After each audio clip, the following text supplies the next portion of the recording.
Hello दोस्तों, let's cricket की magazine LIC series में आप लोगों का स्वागत है। और डाउन टू अर्थ मैगज़ीन 16 से लेकर के 30 सितंबर 2022 की आप लोगों के सामने है। और काफ़ी अच्छे अच्छे जो टॉपिक्स हैं इसके अंदर कवर किए गए हैं। इसकी जो पीपीटी पीडीएफ हैं वो आपको टेलीग्राम चैनल पर मिल जाएंगी। उसका लिंक मैंने आपको डिस्क्रिप्शन में दे दिया है, वहाँ से आप उसको एक्सेस कर सकते हो। और हिंदी की भी अवेलेबल है। इसकी कीमत जो है वो 15 रुपीज़ है। कैसे परचेस करना है वो आपको पता है। मैं ज़्यादा टाइम वेस्ट ना करते हुए सीधे जो है वो चलता हूँ आपके आर्टिकल्स की तरफ। पहला आर्टिकल आप लोगों के लिए यहाँ पर आ जाता है, डाइजेस्ट के नाम पर पेज पर दिया जाता है। और यहाँ पर बेसिकली आपको बताया गया है about Indian Cliff shallow. Okay, तो ये बेसिकली एक पक्षी है छोटा सा। ओके, आप इसको इमेज में यहाँ पर देख सकते हो। और ये जो पक्षी है वो साउथ एशिया में नेटिव है। तो इस पॉइंट को याद रखना। बेसिकली आपसे कभी कभी चार नाम देकर के पूछ लेता है निम्नलिखित में से कौन सी वर्ड की स्पीसीज़ है या कौन सी वर्ड की स्पीसीज़ नहीं है। जैसे मैशीर के बारे में पूछ लिया था, वो मछली की थी लेकिन बर्ड की दे रखी थी, तो वो गलत हो गया था। इस टाइप से आपको याद रखना है कि नाम से पता नहीं चल रहा कि ये किस चीज़ की स्पीशीज़ होगी। तो आपको याद रखना है कि ये इंडियन क्लिफ शैलो जो है वो एक वर्ड की स्पीसीज़ यहाँ पर है। और स्पेशली मध्य प्रदेश की ये इमेज है। और इमेज के अंदर आप देख सकते हो कि इन्होंने किस तरीके से अपने जो नेस्ट हैं, कॉलोनीज़ है, वो यहाँ पर तैयार की हुई हैं। और ये कॉलोनीज़ जो हैं वो वाटर बॉडीज़ के पास में बनाई जाती हैं। दीवार होती है, दीवार पर इन जो कॉलोनीज़ हैं उनको यहाँ पर बनाया जाता है। और मड का इस्तेमाल जो है वो इसके लिए यहाँ पर किया जाता है। एक कॉलोनी को बनने में लगभग 19 से 25 दिन का समय यहाँ पर लगता है। और ये चीज़ें आपको जो हैं वो यहाँ पर याद रखनी है। लेकिन अब दिक्कत यहाँ पर ये आती चली जा रही है कि धीरे धीरे जो डिस्ट्रक्शन हो रहा है सिटीज़ का, उसके चलते इनको ऐसी कोई पर्टिकुलर जगह नहीं मिल रही जहाँ पर ये कॉलोनीज़ जो हैं उसको तैयार कर सकें। तो ह्यूमन मेड स्ट्रक्चर्स जो हैं वहाँ पर अब इनको यहाँ पर जाना पड़ रहा है और उसके अंदर में रहना पड़ रहा है। तो बेसिकली आप देखते हो घर में भी अगर इस तरीके की चीज़ें दिखेंगी तो उसको एकदम हटा दिया जाता है। तो इसीलिए इनका ये इशू जो है वो यहाँ पर बना हुआ है कि अब इनको ब्रिज वगैरह है या फिर टनल है या बिल्डिंग्स हैं उसके आसपास इस तरीके की कॉलोनीज़ बनानी पड़ रही हैं। ज़्यादा डिटेल में नहीं जाना, हमें इसके ऊपर पीएचडी नहीं करनी है। आपको जस्ट इसका नाम याद रखना है। इसका नाम है इंडियन क्लिफ स्वेलो और इसको दूसरी भाषा में स्ट्रीक थ्रोटेड स्वेलो भी कहा जाता है। तो ये पॉइंट्स आपको यहाँ पर ध्यान में रखने हैं। इसके बाद आगे आ जाते हैं और अफ्रीका की बात की गई है क्लाइमेट नेगोशिएशंस के ऊपर। अफ्रीका ने कहा था कि हमें क्लाइमेट चेंज से लड़ने के लिए 1.2 ट्रिलियन यूएस डॉलर की इंटरनेशनल फाइनेंशियल असिस्टेंस लगेगी 2030 तक। मतलब इतना पैसा हमें यहाँ पर चाहिएगा। ये बात अफ्रीका ने इंटरनेशनल एनर्जी एजेंसी के अंदर में यहाँ पर जो है वो कही थी। लेकिन अब कह रहा है अफ्रीका कि हमें किसी भी तरीके का पैसा मिल ही नहीं रहा है। हमने इतनी डिमांड की थी 1.2 ट्रिलियन यूएस डॉलर की, लेकिन हमें ये पैसा यहाँ पर किसी तरीके से नहीं मिल रहा है। ये बात अफ्रीका ने अब जो है वो कही है जब आपकी अफ्रीका क्लाइमेट वीक होस्ट यहाँ पर की जा रही थी। और अफ्रीका क्लाइमेट वीक जो है बेसिकली जो यूनाइटेड नेशंस की COP27 मीटिंग होने वाली है इजिप्ट के अंदर, उससे जस्ट पहले ही यहाँ पर ऑर्गेनाइज़ की गई। वो नवंबर के अंदर होगी। और ये अफ्रीका वालों ने आपस में मिलकर के इस मीटिंग को किया। और पता चला कि क्लाइमेट जस्टिस उनके साथ में नहीं हो रहा है। जो पैसा फाइनेंस उन्हें यहाँ पर मिलना चाहिए था, दिस कॉल्ड क्लाइमेट फाइनेंस, वो उनको यहाँ पर नहीं मिल रहा है। ओके, तो प्रोमिस जो हम अफ्रीका से यहाँ पर किए गए थे क्लाइमेट चेंज से लड़ने के लिए, उनको फुलफिल नहीं किया गया। तो ये तो इंडिया के साथ भी हो रहा है, हमें फाइनेंस नहीं मिल रहा। पेरिस एग्रीमेंट के अंदर में $100 बिलियन देने की बात हुई थी, वो भी उपलब्ध नहीं हो रहे हैं। और COP26 के अंदर उसको बढ़ाने की बात की गई थी, वो भी नहीं माने। और ना ही टेक्नोलॉजी ट्रांसफ़र हो रहा है, ना ही कुछ हो रहा है। तो ये सब चीज़ें इशू के रूप में उभर करके आ रही हैं। देखते हैं कि COP27 में क्या होने वाला है। वो एक बड़ी मीटिंग होगी। ये एक छोटे स्केल पर अफ्रीका के अंदर में मीटिंग हुई, इग्नोर भी कर सकते हैं, कोई दिक्कत वाली बात नहीं है। बात करते हैं आगे। और लिखा हुआ है free market economy trumps native rights in Chile. Chile ने हाल ही में अपना जो है वो कॉन्स्टिट्यूशन निकाला नया। और एक प्रपोज्ड कॉन्स्टिट्यूशन उन्होंने यहाँ पर डाला था, लेकिन उसको डिसएग्री कर दिया गया। वोटिंग कराई गई तो पता चला कि 62% लोग जो हैं वो चाहते हैं कि जो नया वाला कॉन्स्टिट्यूशन है वो अलाउ ना किया जाए। नया वाला कॉन्स्टिट्यूशन क्यों इतना खास है? जो न्यू प्रपोज्ड कॉन्स्टिट्यूशन है चिली का, वो इतना खास इसलिए है क्योंकि इसमें इंडिजिनियस कम्युनिटीज़ के बारे में काफ़ी कुछ यहाँ पर जो है वो मीजर्स दिए गए हैं। इंडिजिनियस कम्युनिटीज़ टोटल चिली की पॉपुलेशन का 13% यहाँ पर कंस्टिट्यूट करती है। उनको ये राइट मिलेंगे, अगर न्यू कॉन्स्टिट्यूशन यहाँ पर प्रपोज हो गया, उनको राइट मिलेंगे कि वो अपनी खुद की टेरिटरी को गवर्न कर सकते हैं, अपने खुद के कोर्ट्स बना सकते हैं, अपनी जो लैंड है उसके लिए प्रोटेक्शन मेजर्स लाइक पुलिस वगैरह का इंतजाम कर सकते हैं, और अपने नेचुरल रिसोर्सेज को खुद ही प्रिजर्व कर सकते हैं। इसके अलावा इसने मार्केट बेस्ड इकोनॉमी का प्रोविज़न भी अपने कॉन्स्टिट्यूशन के अंदर में रखा। और तो और इन्होंने ये भी रखा कि अगर कोई भी डेवलपमेंट प्रोजेक्ट किसी भी एरिया में लेना है तो वहाँ की कम्युनिटी से आपको कंसेंट लेना पड़ेगा। लाइक ग्राम सभा हो सकती है, ट्राइबल कम्युनिटीज़ हो सकती हैं, फॉरेस्ट ड्वेलर्स हो सकते हैं, उनसे आपको यहाँ पर जो कह सकते हैं कंसेंट लेने का बात यहाँ पर की गई। तो इतने अच्छे welfare measures for the communities, environment, उनके राइट्स, ये सब यहाँ पर लिए गए, इसको डिसएग्री कर दिया गया। इसके पीछे का एक कारण ये भी बताया जा रहा है कि जो बड़ी कंपनीज़ हैं लाइक लॉगिंग इंडस्ट्री है, माइनिंग इंडस्ट्रीज़ है, एग्रीकल्चर इंडस्ट्रीज़ हैं, उनको काफ़ी नुकसान होगा इस नए कॉन्स्टिट्यूशन के आने से, तो उन्होंने जो है वो इस कॉन्स्टिट्यूशन को डिसअप्रूव यहाँ पर कराया है। इसके अलावा अगर हम यहाँ पर देखें तो एक मैंने हाईलाइट किया है पिंक कलर से, और यहाँ पर एक इम्पोर्टेंट लाइन लिखी हुई है जिसका आपको याद रखना है कि जो चिली नाम की कंट्री है वो पूरे ग्लोबल कॉपर प्रोडक्शन का तीसरे नंबर पर आती है। ओके, टोटल जो ग्लोबल प्रोडक्शन है उसका तिहाई जो है वो यहाँ पर आपका प्रोड्यूस होता है। इस चीज़ को आपको यहाँ पर याद रखना। The country is responsible for nearly 1/3 of global copper production, यानी कि बड़ी मात्रा में कॉपर का प्रोडक्शन यहाँ पर किया जाता है। अब आप समझो कि कॉपर का प्रोडक्शन होगा तो माइनिंग एक्टिविटीज़ बढ़ेंगी, और माइनिंग एक्टिविटीज़ बढ़ेंगी तो वहाँ की जो इकोलॉजी है उसको नुकसान यहाँ पर होने ही वाला है।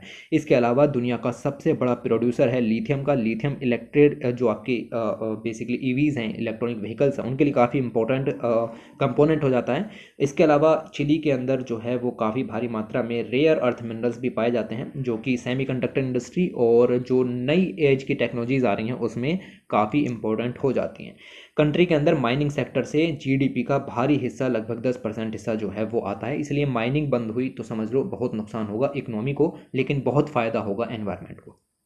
इसके अलावा आगे बात करते हैं, पूरी दुनिया में हीट वेव्स चली और ना इंडिया इससे बचा, ना यूएस इससे बचा, ना चाइना इससे बचा, और सभी में जो है वो क्लीन एनर्जी सप्लाई हिंडर हुई। साथ ही साथ global supply chain disruption due to the Russia Ukraine war वो भी आपको यहाँ पर देखने के लिए मिला।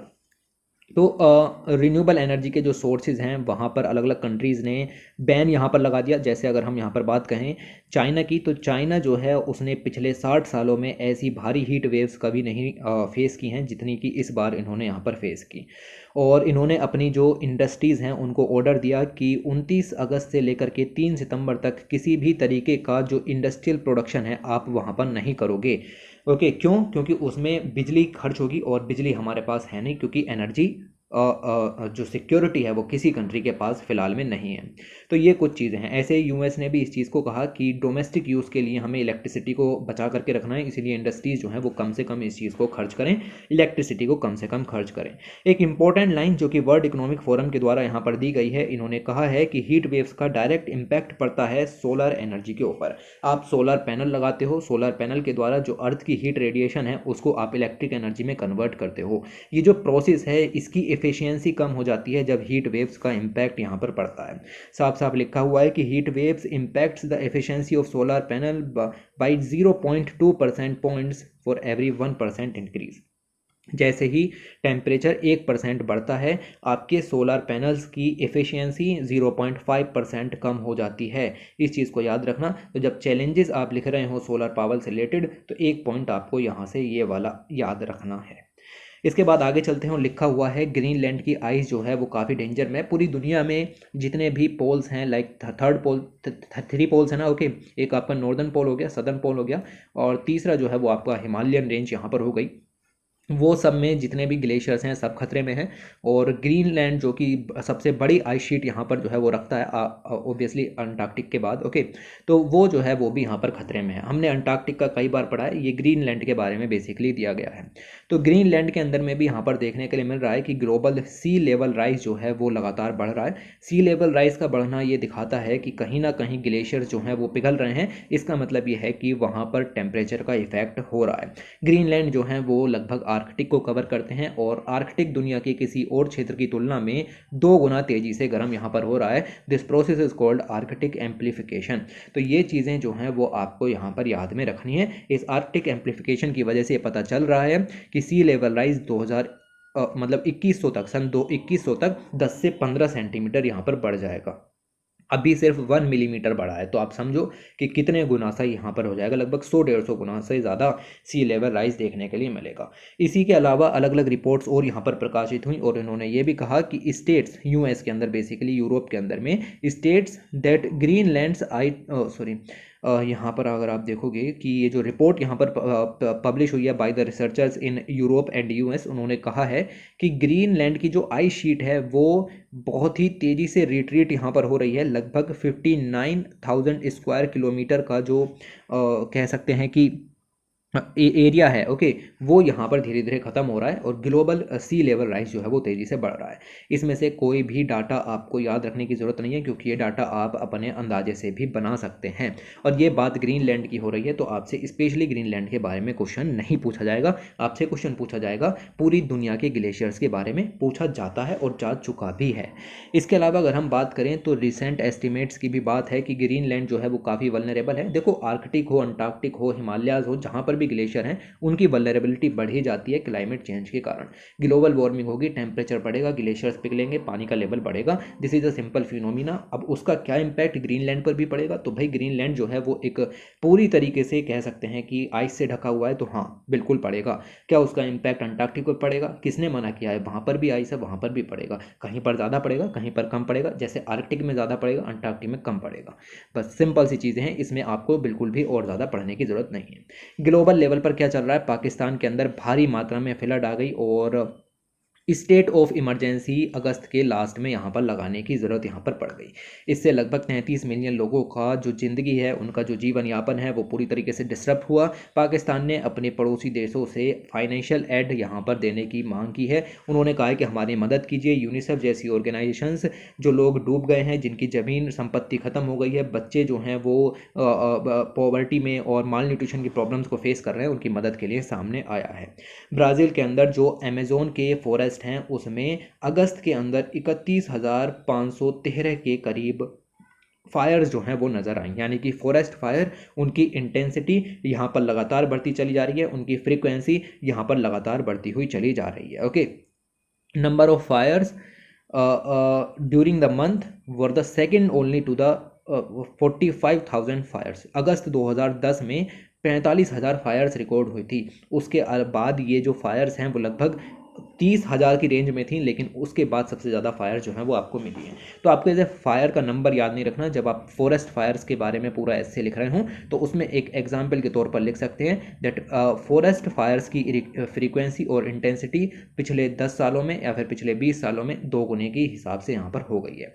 तो इस तरीके से जो पॉइंट्स हैं वो आपको यहाँ पर लिखने हैं। आपको जस्ट टर्म्स जो हैं वो यहाँ पर याद रखनी है। ये मत याद रखना कितनी आग कहाँ पर लगी। ओके, उसके बाद आगे बात करते हैं। और आगे यहाँ पर बात करें तो जो सदर्न यूक्रेन की सिटी है आपकी, ये वाली, ओके, ये सिटी काफ़ी न्यूज़ के अंदर में आई, क्योंकि यहाँ पर आपका एक बड़ा न्यूक्लियर प्लांट यहाँ पर आपको मिल जाएगा। ओके, और ये जो न्यूक्लियर प्लांट है, इसमें से किसी तरीके की लीकिंग तो नहीं हो रही है। किसी तरीके का जो न्यूक्लियर मटीरियल है या वेस्ट है वो वातावरण में तो नहीं जा रहा है। मतलब न्यूक्लियर सेफ्टी के टेस्ट करने के लिए, रेडिएशन को मॉनिटर करने के लिए, या फिर प्लांट में जो कोर है उसको कोई डैमेज तो नहीं हुआ, उसको चेक करने के लिए इंटरनेशनल एटॉमिक एनर्जी एजेंसी की टीम जो है इंस्पेक्शन के लिए यूक्रेन यहाँ पर पहुँची है। 5 दिन का मिशन है, चेक करेंगे प्लांट को और वापस आ जाएंगे। आपको क्या याद रखना है? आपको इस सिटी का नाम याद रखना है। पढ़ने में थोड़ा सा मुश्किल है, लेकिन नज़र में निकाल लेना कहाँ पर है, यूक्रेन के अंदर में। इसके अलावा बात करें आगे, तो जिम्बाब्वे ने अपनी बेसिकली जिम्बाब्वे कंट्री हो गई, ओके, और कंट्री के अंदर में लगभग 2500 के करीब एनिमल्स, जिसमें जिराफ वगैरह आ जाते हैं, उनको सदर्न रिजर्व से उठा करके नॉर्दर्न रीजन में शिफ्ट करने की कोशिश की जा रही है। ये शिफ्टिंग इसलिए की जा रही है क्योंकि जो सदर्न रीजन है वो कुछ वल्नरेबिलिटीज़ यहाँ पर फेस कर रहा है। वहाँ पर भारी मात्रा में ड्रोट्स जो हैं वो भी आ रहे हैं। इसके अलावा वहाँ पर पॉपुलेशन भी एनिमल्स की ज़्यादा हो गई है। ओवर पॉपुलेशन के कारण कन्फ्लिक्ट यहाँ पर होंगे, जिसकी वजह से मोर्टेलिटी रेट्स बढ़ सकते हैं। तो इन चीज़ों को कम करने के लिए उनको शिफ्ट किया गया है नॉर्दर्न साइड की तरफ। और सदर्न साइड में पोचिंग भी ज़्यादा होती है, इलीगल ट्रैफिकिंग भी ज़्यादा होती है, तो उससे भी एनिमल्स को बचाया जा सकता है शिफ्ट करके। मेन रीज़न जो है वो ड्रोट का था। ड्रोट की वजह से एनिमल्स की डेथ ना हो जाए, उसको रोकने के लिए काम किया गया। इसके अलावा यहाँ पर फॉरेस्ट फायर के इंसिडेंट यहाँ पर दिखाए गए हैं और साफ साफ लिखा गया है कि फॉरेस्ट फायर बर्न जो हैं वो दुगने संख्या में यहाँ पर हो गए हैं। आप देख सकते हैं कि share of total fire induced tree cover percent में दिखाया गया है कि जितना भी ट्री कवर लॉस होता है उसमें से पहले सिर्फ 18% ही फॉरेस्ट फायर की वजह से होते थे, लेकिन अब दुगने होकर के 36% हो गए। तो मैं यही बता रहा हूँ आपको कि इनकी जो फ्रिक्वेंसी है, इंटेंसिटी है, वो दुगनी यहाँ पर हो गई है। अब कितने मिलियन हेक्टेयर हो गई, कितनी नहीं हो गई, इसको याद रखने की ज़रूरत आपको नहीं पड़ेगी। थोड़ा सा तो याद रखोगे, सारा नहीं याद रखना, वो तो मैं खुद ही छुड़वा रहा हूँ। ओके, इसके बाद आगे बात करते हैं ग्लोबल लेवल पर क्या चल रहा है। और ग्लोबल लेवल पर वर्ल्ड बैंक ने बेसिकली, सॉरी, ठीक है, या ठीक है, इसको देखते हैं। ये इंडिया होना चाहिए था, इधर कंफ्यूज कर दिया। हाँ, ये है आपको ग्लोबल लेवल की स्लाइड थी और ये आपकी बिट्स इंडिया थे। ओके, तो इन्होंने यहाँ पर गलत प्रिंटिंग कर दी। इंडिया के लिए ये चारों न्यूज़ आपको यहाँ पर मिलेंगी। और इंडिया में जो वर्ल्ड बैंक एक प्रोजेक्ट बेसिकली कंस्ट्रक्शन के लिए वर्क कर रहा था। ओके, वर्ल्ड बैंक की सहायता से हम उत्तराखंड की चमोली डिस्ट्रिक्ट के अंदर विष्णुगढ़ पीपल काटी हाइड्रो इलेक्ट्रिक प्रोजेक्ट जो है वो इसको यहाँ पर चला रहे थे। ओके, उसका कंस्ट्रक्शन चल रहा था, लेकिन जो कम्युनिटीज़ हैं आसपास की, लगभग 83 के करीब लोकल कम्युनिटीज़ हैं, उन्होंने कुछ इश्यूज़ जो हैं वो उठाए और प्रोटेस्ट किए कि हम जो है उनको, हमें जो है वो फोर्सफुल तरीके से रिलोकेट किया जा रहा है, हमें जो है वो लाइवलीहुड का डिस्ट्रक्शन देखने के लिए मिल रहा है, और जो वेदर इवेंट्स हैं उनकी इंटेंसिटी यहाँ पर बढ़ गई है। तो इन सब चीज़ों को डैमेज एनालिसिस करने के लिए वर्ल्ड बैंक जो है उसने एक पैनल जो है वो यहाँ पर गठित किया है। खैर, हमें सिर्फ अभी इतना जानना था कि ये एक हाइड्रो पावर प्रोजेक्ट है, उत्तराखंड के अंदर में बन रहा है, और इसको लेकर के प्रोटेस्ट जो है वो यहाँ पर हो रहे हैं। वर्ल्ड बैंक की सहायता से प्रोजेक्ट यहाँ पर बन रहा था। इसके अलावा टोमेटो फ्लू के केसेस जो हैं वो यहाँ पर रिपोर्ट हुए, केरल के अंदर, तमिलनाडु के अंदर, उड़ीसा के अंदर और कुछ और डिस्ट्रिक्ट के अंदर में। तो फ्लूज जो है वो यहाँ पर आ रहे हैं। याद रखना, आपसे टोमेटो फ्लू के बारे में स्पेशल क्वेश्चन कभी नहीं पूछा जाएगा, आपसे पूछा जाएगा general emergence of new viruses के बारे में। मंकी पॉक्स आया, बुफेलो पॉक्स आ रहा है, फिर ये आपका टोमेटो फ्लू आ रहा है, फिर इस तरीके के जितने भी फ्लूज और वायरसेस लगातार एक के बाद आते चले जा रहे हैं। 2019 के बाद, कोविड-19 के बाद स्पेशली, उसके बारे में एक पूरा क्वेश्चन निकलेगा। हालांकि टोमेटो फ्लू की अगर हम बात करें तो ये एक वायरल डिजीज़ है और कोई स्पेसिफिक ट्रीटमेंट इसका हमारे पास यहाँ पर नहीं है। सिम्टम्स के अंदर में हाई फीवर और इचिंग जैसी कंडीशंस यहाँ पर आने लगती हैं। शरीर पर रेड रंग के जो ब्लिस्टर्स हैं वो भी देखने के लिए मिलते हैं। इसके अलावा अगर हम आगे बात करें, union ministry of environment, forest and climate change ने 5 सितंबर को एक डिसीजन लिया और उन्होंने कहा कि थर्मल पावर प्लांट से जो कहा गया था कि आपको सल्फर के लिए इमिशंस को कंट्रोल करना है, अब उसकी डेडलाइन को बढ़ा दिया गया है। मतलब क्या है? मतलब यह है कि पहले कहा गया था कि 2022 तक के लास्ट में आपको सल्फर इमिशन के नॉर्म्स को पूरा करना है, सभी टीपीपीज को, यानी कि थर्मल पावर प्लांट्स को, लेकिन उसको धीरे धीरे बढ़ा करके 2023 और फिर 2024 यहाँ पर कर दिया गया। इन्होंने कहा है कि नेशनल कैपिटल रीजन में जितने भी प्लांट्स मौजूद हैं उनको 2024 तक सल्फर डाइऑक्साइड के नॉर्म्स को फुलफिल करना है, और जो क्रिटिकली पॉल्यूटेड एरियाज़ के अंदर है उनको 2025 तक करना है। बाकी सभी प्लांट जो हैं वो 2026 तक कर सकते हैं। भाई, नीड जब अभी है तो अभी क्यों नहीं? ओके, और आप इस डेडलाइन को क्यों बार बार खिसकाए चले जा रहे हैं? तो थर्ड एक्सटेंशन यहाँ पर देखने के लिए मिला है। 2019 में इन रूल्स को लागू करने की बात हुई थी, उसके बाद लगातार एक्सटेंशन करके अब इसको 2026 तक कर दिया है। लगभग 7 से 8 जो साल हैं उसका डिले देखने के लिए मिल रहा है। इसके अलावा आगे बात करें, और सैनिटेशन वर्कर्स जो हैं बिहार के अंदर वो इनडेफिनेट स्ट्राइक पर यहाँ पर चले गए। उन्होंने कहा कि हमें रेगुलर तरीके से पेमेंट नहीं मिल रहा है, इसके अलावा हमें जो है वो वर्क और जॉब्स जो है उनका रेगुलराइजेशन नहीं मिल रहा है, फैमिली मेम्बर्स के लिए कंपनसेशन नहीं है, और वर्क प्लेस डेथ जो है उसका भी कोई कंपनसेशन नहीं दिया जाता। तो इन सब के कारण वो स्ट्राइक पर हैं। तो ये सिचुएशन आपको यहाँ पर याद रखनी है। इसके अलावा बड़े आर्टिकल्स की तरफ चलते हैं, और बड़े आर्टिकल्स में आपको बेसिकली पहला आर्टिकल जो मिलेगा वो किसान क्रेडिट कार्ड के बारे में मिलेगा। किसान क्रेडिट कार्ड की अगर हम बात करें तो देखते हैं कि क्या इश्यूज़ निकल करके आते हैं। हाल ही में जो आपके union minister of agriculture and farmer welfare हैं, that is called Narendra Singh Tomar ji, उन्होंने आपका लोकसभा के अंदर में कुछ कहा। लोकसभा के अंदर उन्होंने 2 बातें कहीं, और लोकसभा के अंदर में उन्होंने इस बात को कहा, सबसे पहली बात देखो यहाँ पर लिखी हुई है कि फार्मर्स को अगर लोन लेना है 3 लाख रुपए तक का, तो उनको ना तो प्रोसेसिंग फ़ी देनी है, ना ही इंस्पेक्शन फ़ी देनी है, ना ही कोई लेज़र फोलियो चार्जेस देने हैं, मतलब किसी तरीके का कोई फ़ी यहाँ पर नहीं लगने वाला। तो पहली तो बात इन्होंने यहाँ पर ये कही, और इन्होंने कहा ये काम काफ़ी समय से चल रहा है, तो हम किसी तरीके की फ़ीस यहाँ पर नहीं लेते अगर लोन 3 लाख रुपये तक का है। उसके अलावा इन्होंने ये भी कहा कि अगर कोई शॉर्ट टर्म एग्रीकल्चर क्रेडिट लेना चाहता है 1 लाख रुपये से 1.5 लाख रुपये तक का, यानी कि 1.6 लाख रुपये तक का, तो उसको कोलेट्रल फ्री लोन जो है वो यहाँ पर दिया जाता है। ये बात इन्होंने दूसरी बार कही। ये काम पहले से हो रहे हैं, हालांकि अब इन्होंने लोकसभा के अंदर इस चीज़ को कहा। डाउन टू अर्थ जो है वो नीचे गया, मतलब ग्राउंड लेवल पर गया। उन्होंने इस चीज़ की कह सकते हैं कि वैलिडिटी को चेक किया कि आखिर ये सही भी है या गलत है। तो पता चला कि ये लोकसभा के अंदर जो बातें बड़ी बड़ी की गई हैं ये गलत साबित होती हुई आ रही हैं। इसमें देखो यहाँ पर कुछ एग्जाम्पल्स दिए गए जिन लोगों से इन्होंने बात की, और बोथ ऑफ द क्लेम्स जो हैं वो खोखले नज़र आए। सरकार का कहना कुछ और है लेकिन ग्राउंड रियलिटीज़ कुछ और हैं। इलाहाबाद बैंक ने एक किसान से 1700 रुपये का चार्ज जो है वो यहाँ पर लिया, क्योंकि उसको किसान क्रेडिट कार्ड लेना था, तो उससे जो है वो 1700 रुपये का चार्ज यहाँ पर लिया गया। इसके अलावा कुछ और फार्मर्स थे जिनसे 65,000 रुपये के लोन के लिए 0.5 हेक्टेयर की जो ज़मीन थी उसको एज अ कोलेट्रल यहाँ पर रख लिया गया। दोनों की दोनों बातें जो आपके यूनियन एग्रीकल्चर मिनिस्टर की थी वो यहाँ पर गलत साबित कर दी गई। तो अब हमें यहाँ पर बेसिकली ये तो क्रिटिकल हो गया बहुत ज़्यादा, ठीक है, ये चीज़ें हो गई कि ठीक है एग्रीकल्चर मिनिस्टर ने कहा और ये हो गया। हमें जो जानना है वो बेसिकली केसीसी के बारे में है, किसान क्रेडिट कार्ड के बारे में, और ये पूरी स्लाइड जो है वो आपके बहुत ही ज़्यादा काम की हो जाती है। क्या है किसान क्रेडिट कार्ड और उसके कुछ फीचर्स के बारे में आपको पता होना चाहिए। ये बहुत ही ज़्यादा इन्फॉर्मेटिव स्लाइड है, तो आप ध्यान से समझिएगा। किसान क्रेडिट कार्ड जो है वो 1998 के अंदर में लाए गए थे, और ये नेशनल डेमोक्रेटिक अलायंस गवर्नमेंट के द्वारा इस पूरे प्रोग्राम को यहाँ पर लॉन्च किया गया था। मकसद ये था कि जैसे क्रेडिट कार्ड होते हैं सेम तर्ज पर किसानों के लिए स्पेशल क्रेडिट कार्ड यहाँ पर उपलब्ध कराए जाएं, और उसको किसान क्रेडिट कार्ड का नाम यहाँ पर दे देंगे, जिससे इंस्टीट्यूशनल लोन जो है वो किसान यहाँ पर ले सकते हैं। 2019 की आरबीआई की रिपोर्ट, जिसका नाम था report of the internal working group to review agriculture credit, वो कहती है कि इस कार्ड का एम ये है कि हम जो किसान हैं उनको टाइमली और एडिक्वेट तरीके से क्रेडिट यहाँ पर उपलब्ध करा दें। किसान को फसल बोनी है, उसके पास पैसा नहीं है, क्रेडिट नहीं है, तो वो केसीसी यानी किसान क्रेडिट कार्ड का यूज़ करके लोन जो है वो यहाँ पर ले सकता है। तो ये चीज़ें उपलब्ध कराने के लिए इस किसान क्रेडिट कार्ड के प्रोविज़न को यहाँ पर लिया गया था। इसमें जो कल्टीवेशन ऑफ क्रॉप है, पोस्ट हार्वेस्ट के एक्सपेंसेस हो सकते हैं, मार्केटिंग हो सकती है प्रोड्यूस की, मेंटेनेंस हो सकता है फार्म इक्विपमेंट मशीनरी वगैरह का, इन सब की जो कॉस्ट है वो सब यहाँ पर कवर कर दी जाती है किसान क्रेडिट कार्ड के अंदर में। तो ये चीज़ें जो हैं वो किसान क्रेडिट कार्ड को उद्देश्य ये मान करके यहाँ पर किया गया था। याद रखना कि किसान क्रेडिट कार्ड जो है उसको कोई भी यहाँ पर अवेल कर सकता है, चाहे उसके पास कितनी भी ज़मीन हो, इसके ऊपर कोई सीलिंग नहीं है। किसान credit card covers all category of farmers, लेकिन सबसे अच्छा बेनिफिट उनको होगा जिनके पास 2 हेक्टेयर से कम की ज़मीन है, यानी कि मार्जिनल और स्मॉल लैंड होल्डर्स हैं, जो कि कंट्री का लगभग 86% कंस्टिट्यूट यहाँ पर करते हैं। उनके लिए ये एक रामबाण इलाज यहाँ पर हो गया क्रेडिट उपलब्ध कराने का। बाकियों को भी सपोर्ट मिल सकता है, सभी के लिए है, इस चीज़ को याद रखना।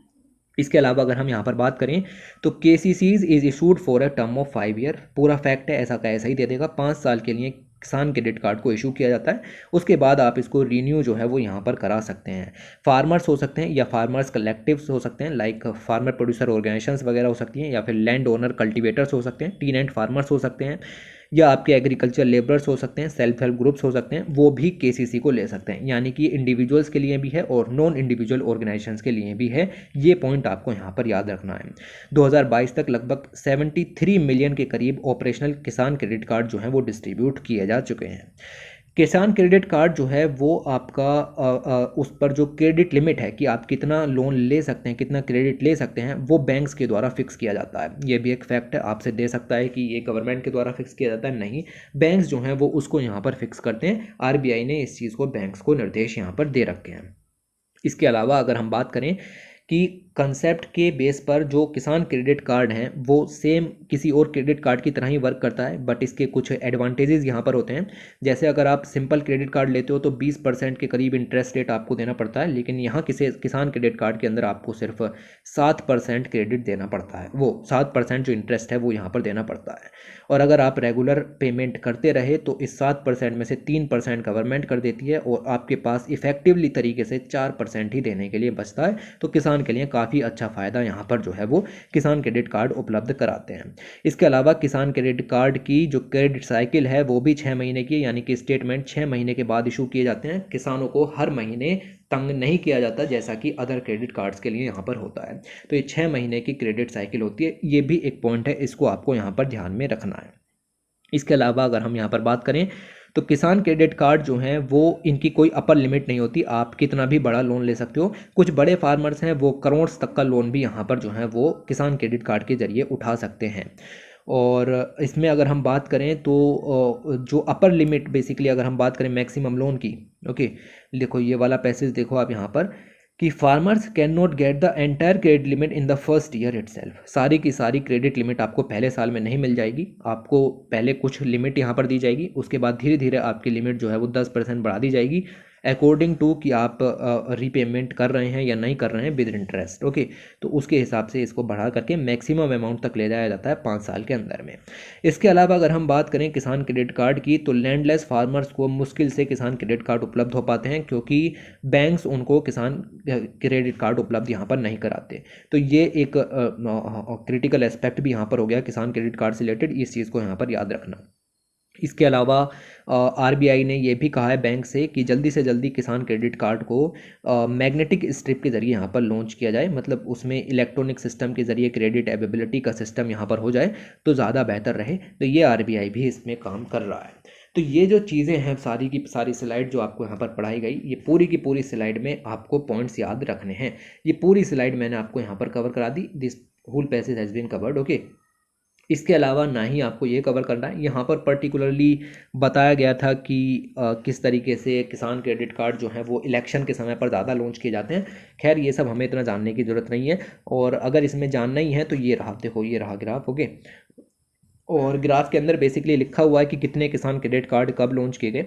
2013-14 में करीब 21 जो आपका के करीब यहाँ पर मिल जाएंगे कि किसान क्रेडिट कार्ड्स जो हैं वो इशू किए गए थे। ओके, और उसके बाद धीरे धीरे जो हैं वो ये इतने सारे किसान क्रेडिट कार्ड यहाँ पर इशू हो गए। ओके, तो नंबर्स याद रखने की जरूरत नहीं, बट आप समझो कि 2013-14 से 2017-18 तक तो इतनी बढ़ोतरी नहीं हुई, लेकिन 2018-19 में जो शार्प राइज देखने के लिए मिला ये काफ़ी इंपॉर्टेंट हो जाता है। ये शार्प राइज जो है वो लगभग 250% के करीब यहाँ पर था, और ये शार्प राइज 2019 के जनरल इलेक्शन से पहले नज़र आया। तो इलेक्शन से पहले भारी मात्रा में किसान क्रेडिट कार्ड इशू करना ये दिखाता है कि किसान क्रेडिट कार्ड किस तरीके से एज अ फ्री वी यहाँ पर डिस्ट्रीब्यूट किए गए, और साथ ही साथ वैसे फार्मर्स को बेनिफिट तो हुआ, बट इसको हम टर्म नाम दे रहे हैं फ्री वीज। ओके, तो ये चीज़ें यहाँ पर नज़र आती हैं। तो यही चीज़ें सेम यहाँ पर लिखी हुई है कि रिसेंट ईयर में गवर्नमेंट का फोकस जो है वो किसान क्रेडिट कार्ड के डिस्ट्रीब्यूशन पर ज़्यादा रहा। ओके, और स्पेशली जब पेंडेमिक आया उसके बाद में जो एग्रेरियन डेप्ट में कंट्री यहाँ पर चली गई, उससे निकलने के लिए किसान क्रेडिट कार्ड जो है वो इशू किए गए। मैं कहता हूँ ये सब पढ़ने की ज़रूरत नहीं है, आप जस्ट ये पूरा का पूरा स्लाइड याद रखो जो कि आपको कवर करा दी गई है। तो यही चीज़ इस पर्टिकुलर पैसेज में भी दी गई है, और साफ साफ ऊपर हेडिंग में देख सकते हो लिखा हुआ है प्री पोल अलायंस। और प्री पोल अलायंस बेसिकली दिखाया जाता है कि पोल्स से पहले किस तरीके से किसान क्रेडिट कार्ड की संख्या भारी मात्रा में बढ़ गई, वो दिखाता है प्री पोल अलायंस को। तो इशुएंस ज़्यादा से ज़्यादा किया गया, और फार्म लोन वेवर्स जो हैं वो भी यहाँ पर इशू किए जाते हैं आपका पोल्स से पहले। ओके, इलेक्शन से पहले। अभी तक 2 बार सेंट्रल गवर्नमेंट ने फार्म लोन्स यहाँ पर दिए हैं, एक 1990 में यहाँ पर दिया था, पॉइंट याद रखना, और दूसरा जो है वो इन्होंने 2008 में और 9 में दिया था जब चुनाव होने वाले थे। ओके, तो ये चीज़ें दिखाती हैं कि फार्म लोन वेवर भी चुनाव से पहले यहाँ पर उपलब्ध कराए जाते हैं। 1990 के बाद किसान क्रेडिट कार्ड योजना यहाँ पर आई 1998 के अंदर में। तो हम कह सकते हैं कि किसान क्रेडिट कार्ड के बाद फर्स्ट फार्म लोन वेवर जो है वो 2008-9 का यहाँ पर था। तो ऐसे सब क्वेश्चंस घुमा करके यहाँ पर दिए जा सकते हैं, और ये इंपॉर्टेंट चीज़ें हो जाती हैं क्योंकि रोज़ रोज़ या हर साल जो है वो फार्म लोन वेवर्स नहीं दिए जाते। स्टेट गवर्नमेंट्स का सिलसिला अलग है, लेकिन हम बात कर रहे हैं फिलहाल सेंटर की। स्टेट भी सेम काम करते हैं। ओके, और फार्म लोन वेवर्स इशू करते रहते हैं। अब तक लगभग 10 से, अभी मैं देखता हूँ कुछ। ओके, देखो लगभग 10 के करीब स्टेट्स हैं जिन्होंने farm loan waiver till date जो है वो अनाउंस किए हैं, और ये बिल्कुल भी सही नहीं है। ओके, क्योंकि इससे जो है वो काफ़ी दिक्कतें आती हैं। कुछ फार्मर्स को यहाँ पर फ़ायदा तो हो जाता है, लेकिन बहुत सारे फार्मर जो इसी उम्मीद में रीपेमेंट नहीं करते कि उनका जो लोन है वो माफ़ हो जाएगा, फार्म लोन वेवर हो जाएगा, तो वो दिक्कत यहाँ पर क्रिएट होती है और इसके चलते जो लोग पे कर सकते थे वो भी नहीं करते। ओके, और एनपीए का क्राइसिस और बासिल थ्री नॉर्म्स, ये सब कुछ पूरा नहीं हो पाता। खैर, हम अभी इतनी डिटेल में जाने के लिए यहाँ पर नहीं बैठे हैं। ये मैंने आपको समझाया कि 2008-9 के जनरल इलेक्शन से पहले किस तरीके से फार्म लोन वेवर और केसीसी जो किसान क्रेडिट कार्ड हैं वो ज़्यादा से ज़्यादा इशू यहाँ पर किए गए। एक साल के अंदर 121% इंक्रीज यहाँ पर देखने के लिए मिला 2017-18 के अंदर में। क्यों? क्योंकि चुनाव आने वाले थे। तो ये जस्ट एक आइडिया यहाँ पर दिया गया है, अगर आप याद रखना चाहते हैं तो इस चीज़ को याद रख सकते हैं। ये पूरी स्लाइड में आपको कुछ नहीं पढ़ना, कोई काम की चीज़ नहीं थी। स्टेट गवर्नमेंट्स का एक पॉइंट था वो कवर हो गया। इसके अलावा अगर हम आगे बात करें, और यहाँ पर बेसिकली आपको जस्ट एक ऑब्जर्वेशन जो है वो दी गई है। ज़्यादा बड़ा आर्टिकल नहीं है, और या आर्टिकल बड़ा है। ओके, ये आर्टिकल काफ़ी बड़ा है और फुल आर्टिकल है, फुल लेंथ में आर्टिकल है। और इस पर्टिकुलर आर्टिकल के अंदर में बेसिकली प्लेनेटरी समर्स के बारे में बताया गया है।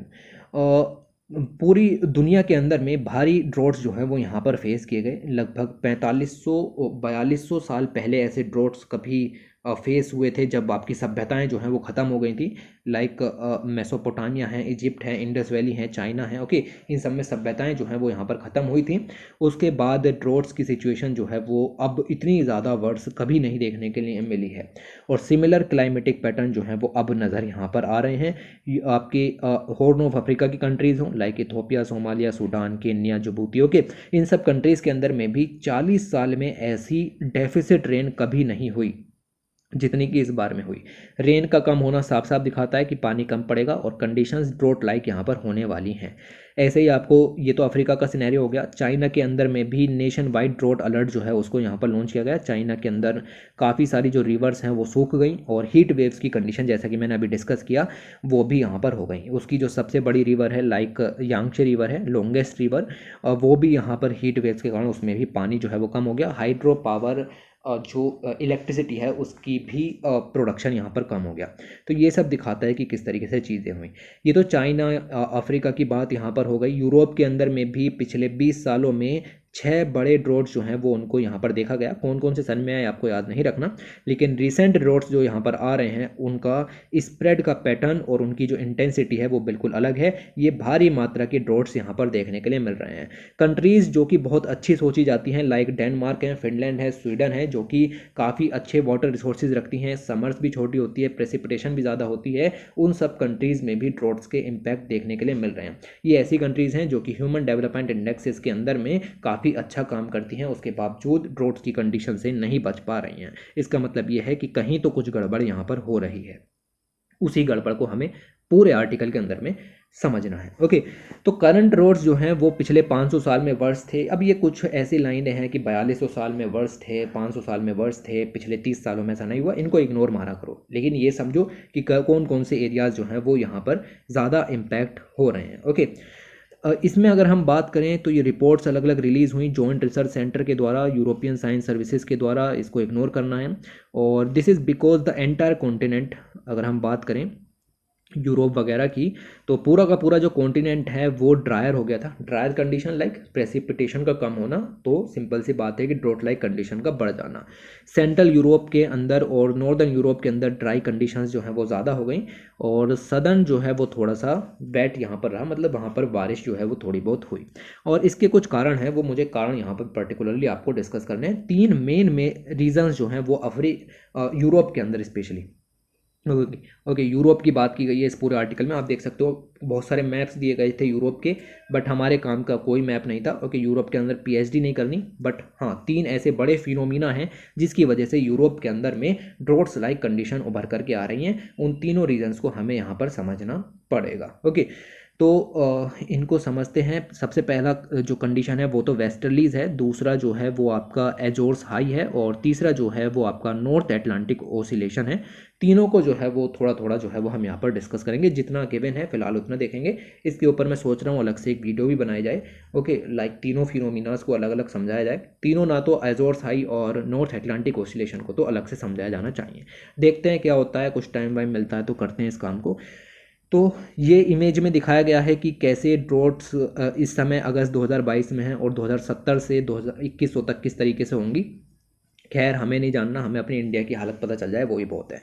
अब जो 3 कंडीशंस यहाँ पर हैं उसमें से पहली कंडीशन आपको यहाँ पर बताते हैं बेसिकली वेस्टर्लीज़ के कारण और जेट स्ट्रीम्स जो हैं वो उसके सर्कुलेशन के कारण किस तरीके से जो यूरोप है वहाँ पर कंडीशंस ड्राई होती चली जा रही हैं। देखो जेट स्ट्रीम्स जो हैं वो मियंडरिंग यहाँ पर करती हैं। अगर मियंडरिंग जो है वो काफ़ी ज़्यादा तेज़ी से यहाँ पर हुई, मतलब उसमें जो लूप्स है वो काफ़ी ज़्यादा बने, तो समझो इस चीज़ को, लेट से this is your jet stream, okay. और अगर इसमें यहाँ पर मियंडर ज़्यादा हुए तो जो ट्रॉपिकल एरियाज़ हैं वहाँ से इस पर्टिकुलर लेंथ में जो ड्रायर एरिया एयर है वो आपकी जानी शुरू हो जाएगी इस रीजन में। ऊपर जो कोल्ड एटमॉस्फेयर है वहाँ से भी ड्रायर विंड्स जो हैं वो इस पर्टिकुलर फेज के दौरान इंडिया आपकी यूरोप के अंदर में आनी शुरू हो जाएंगी। आप समझो कि ये यूरोप के अंदर की जेट स्ट्रीम है, ऊपर की अपर एटमॉस्फेयर की। तो ये जो ड्रायर एयर है दोनों तरफ से आनी शुरू हो जाएगी, जिसकी वजह से जेट स्ट्रीम और ज़्यादा मियंडर करेगी और ये चीज़ जो है वो एम्पलीफाई यहाँ पर हो जाएगी, ओके। ये चीज़ जो है वो एम्पलीफाई हो जाएगी और ज़्यादा ड्राई विंड्स आपकी ट्रॉपिकल एरियाज से जाने लगेंगी और ज़्यादा ड्राई विंड्स जो हैं वो आपकी जो आर्कटिक वगैरह के एरियाज़ हैं वहाँ से आने लगेंगी। दोनों जगह से ड्राई विंड्स यहाँ पर आ रही हैं, तो पर्टिकुलरली जो यूरोप बीच में फंसा हुआ है उस यूरोप के ऊपर मौसम चेंज हो जाएगा, वेदर कंडीशंस बदल जाएंगी। तो ये एक जस्ट एक ऑब्जर्वेशन है, पूरी ज्योग्राफी हमें यहाँ पर नहीं पढ़नी है, ओके। हमें जस्ट एक आइडिया जो है वो यहाँ पर लेना है कि आखिर क्या हो रहा है। साइंटिस्ट को भी अभी इस चीज़ का पूरा भरोसा नहीं है कि हाँ इसी वजह से कुछ हो रहा है, ओके। डिटेल्ड इन्वेस्टिगेशन वगैरह की जा रही हैं 2022 में ऐसा क्यों हुआ। तो कई सारे सस्पेक्ट्स जो हैं वो निकल करके आ रहे हैं, कुछ सजेशंस आ रहे हैं। लाइक पहला सजेशन यहाँ पर दिया गया है कि एटमॉस्फेरिक पैटर्न्स जो हैं वो उनको हम ब्लेम कर सकते हैं ड्रॉट्स के लिए, और एटमॉस्फेरिक सर्कुलेशन के अंदर में जो आपका प्रेसिपिटेशन है वो यहाँ पर इन्फ्लुएंस हो रही है। अगर हम बात करें आपके यूरोप की, तो यूरोप के अंदर जो वेस्टर्लीज हैं वो प्रेसिपिटेशन यहाँ पर लेकर के आती हैं। आपके अटलांटिक ओशन से मॉइस्चर को उठाती हैं वेस्टर्लीज और जाकर के आपका यूरोप के मेन लैंड पर बारिश को यहाँ पर करती हैं। कॉन्टिनेंट जो है वो ड्राई विंड्स को भी फेस करता है। मैंने बताया जैसा कि आर्कटिक से आने वाली और ट्रॉपिक से आने वाली जो ड्राई विंड्स हैं वो यहाँ पर ज़्यादा आती हैं। तो 3 दिशाओं से आपको चीज़ें देखने के लिए मिल रही हैं। वेस्टर्लीज प्रेसिपिटेशन ला रही हैं, ऊपर से ड्राई विंड आ रही है, नीचे से भी ड्राई विंड्स आपको देखने के लिए मिल रही हैं, ओके।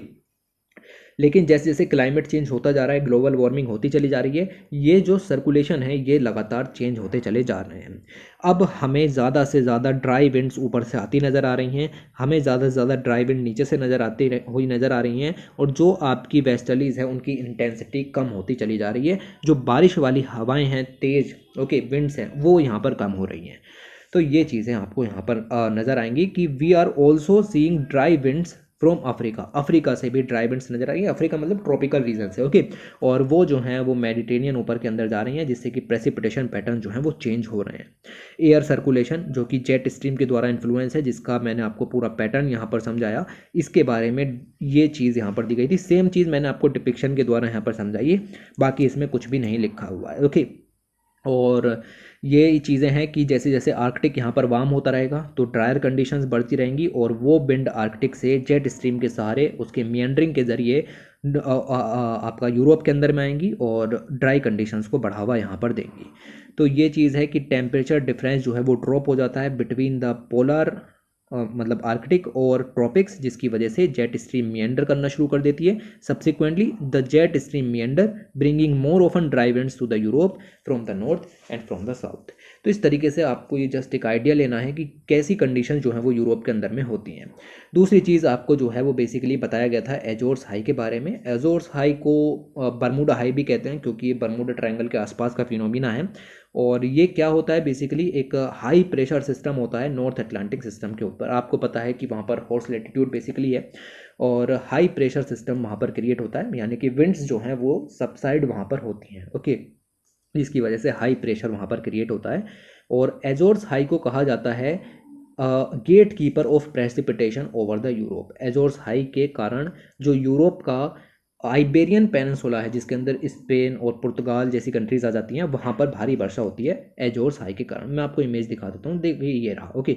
तो ये आपको इधर यूरोप मिलेगा, ये रहा आपका आइबेरियन पेनिनसुला, ओके, जो मैंने अब हाईलाइट किया है। ये आपको अफ्रीका मिल जाएगा, अफ्रीका का जो नॉर्थ वाला बेसिकली कॉर्नर है वहाँ पर ये फिनोमिना टच होता है। इसके अलावा अगर हम देखें तो ये रहा आपका यूएस, और यूएस का जो ईस्टर्न साइड है यानी कि ईस्टर्न बॉर्डर है वो इस एजोर्स हाई फिनोमिना से इन्फ्लुएंस रहता है। एजोर्स हाई जो है वो हाई प्रेशर एरिया है, और कोरोलिस फोर्स के कारण विंड्स जो हैं वो इस हाई प्रेशर सेंटर के चारों तरफ क्लॉकवाइज सर्कुलेशन में यहाँ पर घूमती हैं। इस क्लॉकवाइज सर्कुलेशन के कारण आप देखोगे कि इस पर्टिकुलर एरिया के अंदर, आइबेरियन पेनिनसुला के अंदर बारिश होती है। लेकिन अभी हाल ही में क्या हो रहा है कि ये जो आपके एजोर्स हाई है ये धीरे धीरे बढ़ रहा है, मतलब इसका एक्सपेंशन यहाँ पर देखने के लिए मिल रहा है। और एक्सपेंशन का मतलब ये होता है कि ये जो शिफ्टिंग है वो अपर साइड में देखने के लिए मिल रही है, ऊपर की तरफ, यानी हाई प्रेशर सेंटर जहाँ पर एट द प्रेजेंट है वो वहाँ से ऊपर की तरफ शिफ्ट हो रहा है, जिसकी वजह से आपकी आइबेरियन पेनिनसुला के अंदर में बारिश होनी बंद हो गई है। अब पूरा सिनेरियो क्या है उसमें डिटेल में नहीं जाना, मैं एक स्टोरी की तरह इसको समझाता हूँ ताकि आपको दिमाग में रहे। तो ये जो चीज़ें हैं वो आपको इस तरीके से याद रखनी है कि ये आइबेरियन पेनिनसुला के ऊपर ड्राई कंडीशंस आएंगी अगर एजोर्स हाई का एक्सपेंशन यहाँ पर होना शुरू हो गया तो। अब ये सेम चीज़ें जो हैं वो आपको यहाँ पर लिखी हुई दिखाई देंगी। ये जो एजोर्स हाई सिस्टम है इसकी वजह से क्लॉकवाइज सर्कुलेशन होते हैं नॉर्दर्न अफ्रीका के अंदर, याद रखना, northern Africa, eastern coast of US और वेस्टर्न यूरोप, ये तीनों चीज़ें जो हैं वो एजोर्स हाई के इन्फ्लुएंस में यहाँ पर होती है, तीनों एरियाज। और स्पेशली आइबेरियन पेनिनसुला जो कि नॉर्थ अटलांटिक से पानी को उठाते हैं और फिर आपकी आइबेरियन पेनिनसुला में बारिश यहाँ पर होती है। आइबेरियन पेनिनसुला में अच्छी खासी बारिश होती है, ये सब वहाँ के डाटा लिखा हुआ है, ये सब बारिश वहाँ पर होती है, लेकिन हमें इस सब के अंदर डिटेल में नहीं जाना। अच्छी खासी बारिश आइबेरियन पेनिनसुला के अंदर में होती है। लेकिन हाल ही में अगर हम देखें तो एजोर्स हाई उसका एक्सपेंशन होना शुरू हो गया लगभग 1850 से, और 20वीं सेंचुरी तक आते आते इसका काफ़ी ज़्यादा एक्सपेंशन देखने के लिए मिला है। और ये expansion human induced global warming के कारण हुआ है, जिसकी वजह से रेंस जो हैं वो अब और ज़्यादा नॉर्थ की तरफ को हो गई हैं, और आइबेरियन पेनिनसुला में विंटर में कोई भी बारिश यहाँ पर नहीं होती है। तो ये जो चेंज हैं वो आपके लगभग 1850 से होने शुरू हुए, और अब जा कर के इनकी जो इंटेंसिटी है वो यहाँ पर बढ़ गई है। समझ में आया? ओके, इतना समझो। इसके बाद अगर हम बात करें, अभी कुछ साइंटिस्ट को ये भी लग रहा है कि हमने सिर्फ विंटर में एजोर्स हाई के फिनोमिना को ऑब्जर्व किया है, समर के टाइम एजोर्स हाई का क्या रोल होता है उसको अभी तक मॉनिटर नहीं किया गया है। तो उसकी अभी जब मॉनिटर नहीं किया हमें क्यों पढ़ना है, ठीक है, हमें इसको अभी डिटेल में नहीं जाना। यहाँ तक आपकी चीज़ें जो है वो ख़त्म होती हैं। इसके बाद तीसरा फिनोमिना जिसके कारण यूरोप के अंदर ड्रॉट्स आ सकते हैं, अभी आ सकते ही हैं, पता है, वो है आपका नॉर्थ अटलांटिक ओसिलेशन। आपने पढ़ा होगा पैसिफिक ओसिलेशन है, ओके, और ये इंडियन ओशन डाइपोल है। ऐसे ही अटलांटिक के अंदर में भी कुछ फिनोमिनाज यहाँ पर होते हैं। और नॉर्थ अटलांटिक ओसिलेशन कुछ भी नहीं है, this is a pressure zone difference between the Azores high in Portugal and Icelandic zone low. Okay, मैं इसको समझा देता हूँ। ये ग्लोब है, इमेज के अंदर देखेंगे, और ग्लोब के अंदर में ये बेसिकली आपका एजोर्स हाई रीजन हो गया। ओके, मैंने बताया आपको ये कहाँ कौन सा रीजन है।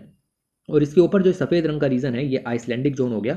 यहाँ पर आइलैंडिक कंट्रीज जो है वो आपको यहाँ पर मिल जाएंगी। इन दोनों के बीच का जो प्रेशर डिफरेंस है उसके कारण जो आपका नॉर्थ अटलांटिक ओसिलेशन है वो यहाँ पर वर्क करता है। तो याद रखना कि ये एजोर्स हाई और आइसलैंडिक लो के बीच का जो लो प्रेशर जोन है वो यहाँ पर हो जाता है। ओके, तो नॉन ये है। ओके, इसके अलावा अगर हम बात करें तो दोनों पॉइंट्स मिल गए आपको, एक आइसलैंडिक लो हो गया, एक आपका एजोर्स हाई हो गया। ये दोनों जो हैं वो लिंक हैं पॉजिटिव NOA से और निगेटिव NOA से। जैसे जैसे इंडियन ओशन डाइपोल निगेटिव और पॉजिटिव होता है, this is same like this. Okay, positive होगा अगर ये NAO, तो इसका मतलब ये है कि सदर्न यूरोप के अंदर लो एवरेज रेंज यहाँ पर होंगी। ओके, ये पॉइंट याद रखना। मतलब पॉजिटिव NOA जो है उसके कारण यूरोप के अंदर में लो एवरेज रेंज देखने के लिए मिलती है। इसके अलावा अगर ये NAO निगेटिव फेज में हुआ तो triggered by the small pressure difference between the two points, और इसका अपोजिट यहाँ पर होगा, मतलब हाई रेनफॉल देखने के लिए मिलेगी अगर निगेटिव NAO यहाँ पर रहा। बात करते हैं 2021 की। 2021 की विंटर में नॉर्थ अटलांटिक ओशन जो है वो पॉजिटिव फेज में था। पॉजिटिव फेज का मतलब यहाँ पर हो जाता है कि लो एवरेज रेनफॉल देखने के लिए मिलेगी, जिसकी वजह से प्रेसिपिटेशन डेफिसिट देखने के लिए मिला। जस्ट एक स्टोरी थी जो कि आपको पढ़नी थी। अभी इसका पूरा फिनोमिना तो आपको नहीं समझना है, ओके, ना ही यहाँ पर समझाने का कोई मकसद बनता है, और ना ना ही आपको इतना डिटेल में कवर करना है। खैर मैं इसके ऊपर स्पेशल वीडियो बनाने की सोच रहा हूँ, बट देखते हैं क्या होता है। तो ये NAO इस तरीके से वर्क जो है वो यहाँ पर करता है। ये चीज़ें आपको पता होनी चाहिए फिलहाल के लिए कि पॉजिटिव और नेगेटिव 2 लाइनें दे करके कोई भी मॉक क्वेश्चन या फिर बनाया जा सकता है, बट ठीक है, इतना आपको यहाँ पर ध्यान में रखना है। तो ये तीनों पॉइंट जो है वो इसकी वजह से काम होता है। बाकी और इधर उधर का डाटा दिया गया था वो सब इग्नोर मारना है। ओके, तो ये चीज़ें आपको अब तक इतनी पता होनी चाहिए। अब जो यहाँ पर नेक्स्ट आर्टिकल है आप लोगों का, वो है आपका पेरिल इन द डेफिनेशन। तो बात यहाँ पर बेसिकली हो रही है वेलफेयर मीजर्स वर्सेस फ्रीबीज की। ओके, और इन दोनों के बीच में जो लाइन है एक बारीक सी, उसको डिफ्रेंशिएट करना काफ़ी ज़्यादा मुश्किल यहाँ पर होता जा रहा है। ओके, तो देखते हैं कि क्या क्या चीज़ें दी गई हैं। हालांकि फ्रीबीज के बारे में काफ़ी कुछ पहले ही आपको पता होगा। ओके, बट देखेंगे काफ़ी सारी चीज़ें जो हैं वो यहाँ पर इंपॉर्टेंट हो जाती हैं। और इसी पेज पर आपका जो चीफ जस्टिस जी हैं NV रमन्ना, ओके, अब तो फॉर्मर हो गए, UU ललित जो है वो नए हैं। इन्होंने जो है वो एक लाइन यहाँ पर कही थी कि बार्बर के लिए शेविंग किट, और स्टूडेंट के लिए बाइसिकल, टोडी टैपर के लिए इक्विपमेंट, और वॉशरमैन के लिए आयरन बहुत ही ज़्यादा ज़रूरी चीज़ें होती हैं, क्योंकि इससे उनकी लाइफ स्टाइल जो है वो पूरी तरीके से चेंज हो जाती है। इसीलिए अगर हम वेलफेयर मीजर्स लेते हैं तो उनको एज अ फ्री वीज़ नहीं बांटना चाहिए। वेलफेयर मीजर्स इसलिए बांटने चाहिए क्योंकि वो स्टेट की ड्यूटी बनती है, और DPSPs के अंदर में ये बातें साफ साफ लिखी हुई हैं। ओके, तो ये चीज़ें थोड़ी सी यहाँ पर कही गई कि these are issues which have to be studied nationwide across people. तो इस तरीके से जो फ्रीबीज के बारे में कुछ लिख रहे हैं तो इस कोट को लिखा जा सकता है, और ये फेमस हो जाते हैं क्योंकि ये जजमेंट काफ़ी बड़े हो जाते हैं। इरेशनल फ्रीबीज नहीं देनी चाहिए। फ्रीबीज का मतलब होता क्या है, ये एक टर्म है और इसमें आपको साफ साफ दिख रहा है फ्री जो है वो यहाँ पर निकल करके आया है। और फ्री का मतलब ये है कि लाइक फ्री इलेक्ट्रिसिटी यहाँ पर डिस्ट्रीब्यूट कर दी, फ्री में आपने पानी दे दिया। ओके, ये सब चीज़ें जो हैं वो फ्री आ जाती हैं। फ्री लैपटॉप डिस्ट्रीब्यूट कर दिया। तो अब ये आपने किस उद्देश्य से किया है, क्या आपका मकसद इलेक्शन जीतना था, तब तो ये सीधे सीधे फ्रीबीज यहाँ पर हो गई। लेकिन अगर आपका मकसद इलेक्शन जीतना नहीं था, वेलफेयर मीजर्स करने थे, तो ये आपके वेलफेयर प्रोग्राम्स के अंदर में आ जाता है। बस इसी लाइन को यहाँ पर जो है वो आपको उठा करके लाना है। चलो देखते हैं क्या होता है। इस फ्रीबीज को रेवड़ी कल्चर भी कहा जाता है। ओके, रेवड़ी कल्चर इसको कहते हैं क्योंकि रेवड़ी जो है वो एक नॉर्थ इंडिया की जो स्वीट है, मिठाई है, और इसको जो है वो फ्री वीज के सिनोनिमसली यूज़ यहाँ पर किया जाता है। तो गवर्नमेंट इस तरीके की रेवड़ीज जो हैं वो लगातार देती रहती हैं, और ये जो टर्म है बेसिकली अभी निकल करके आई जब मोदी जी बुंदेलखंड एक्सप्रेसवे का उद्घाटन कर रहे थे, उन्होंने इस टर्म को यहाँ पर इस्तेमाल किया अपने अपोजिशंस के लिए ही बेसिकली किया होगा। ओके, रेवड़ी कल्चर इसको यहाँ पर कहा जाता है। और इन्होंने कहा कि मोदी सरकार जो है वो रेवड़ी कल्चर को नहीं अपनाती है, और हम जो एक्सप्रेसवेज बनाते हैं, एयरपोर्ट्स बनाते हैं, डिफेंस कॉरिडोर्स बनाते हैं, कोई भी गवर्नमेंट जो है वो इस काम को अभी तक करने में सक्सेसफुल नहीं हुई। हमने इस काम को किया है। हम डेवलपमेंट एक्टिविटीज़ जो हैं वो यहाँ पर लेते हैं, हम रेवड़ीज कल्चर जो है वो नहीं करते हैं। तो ये सब बातें निकल के आती हैं। खैर हमें नहीं जानना कौन करता है कौन नहीं करता, हमें ना ही लिखना है ना ही जानना है।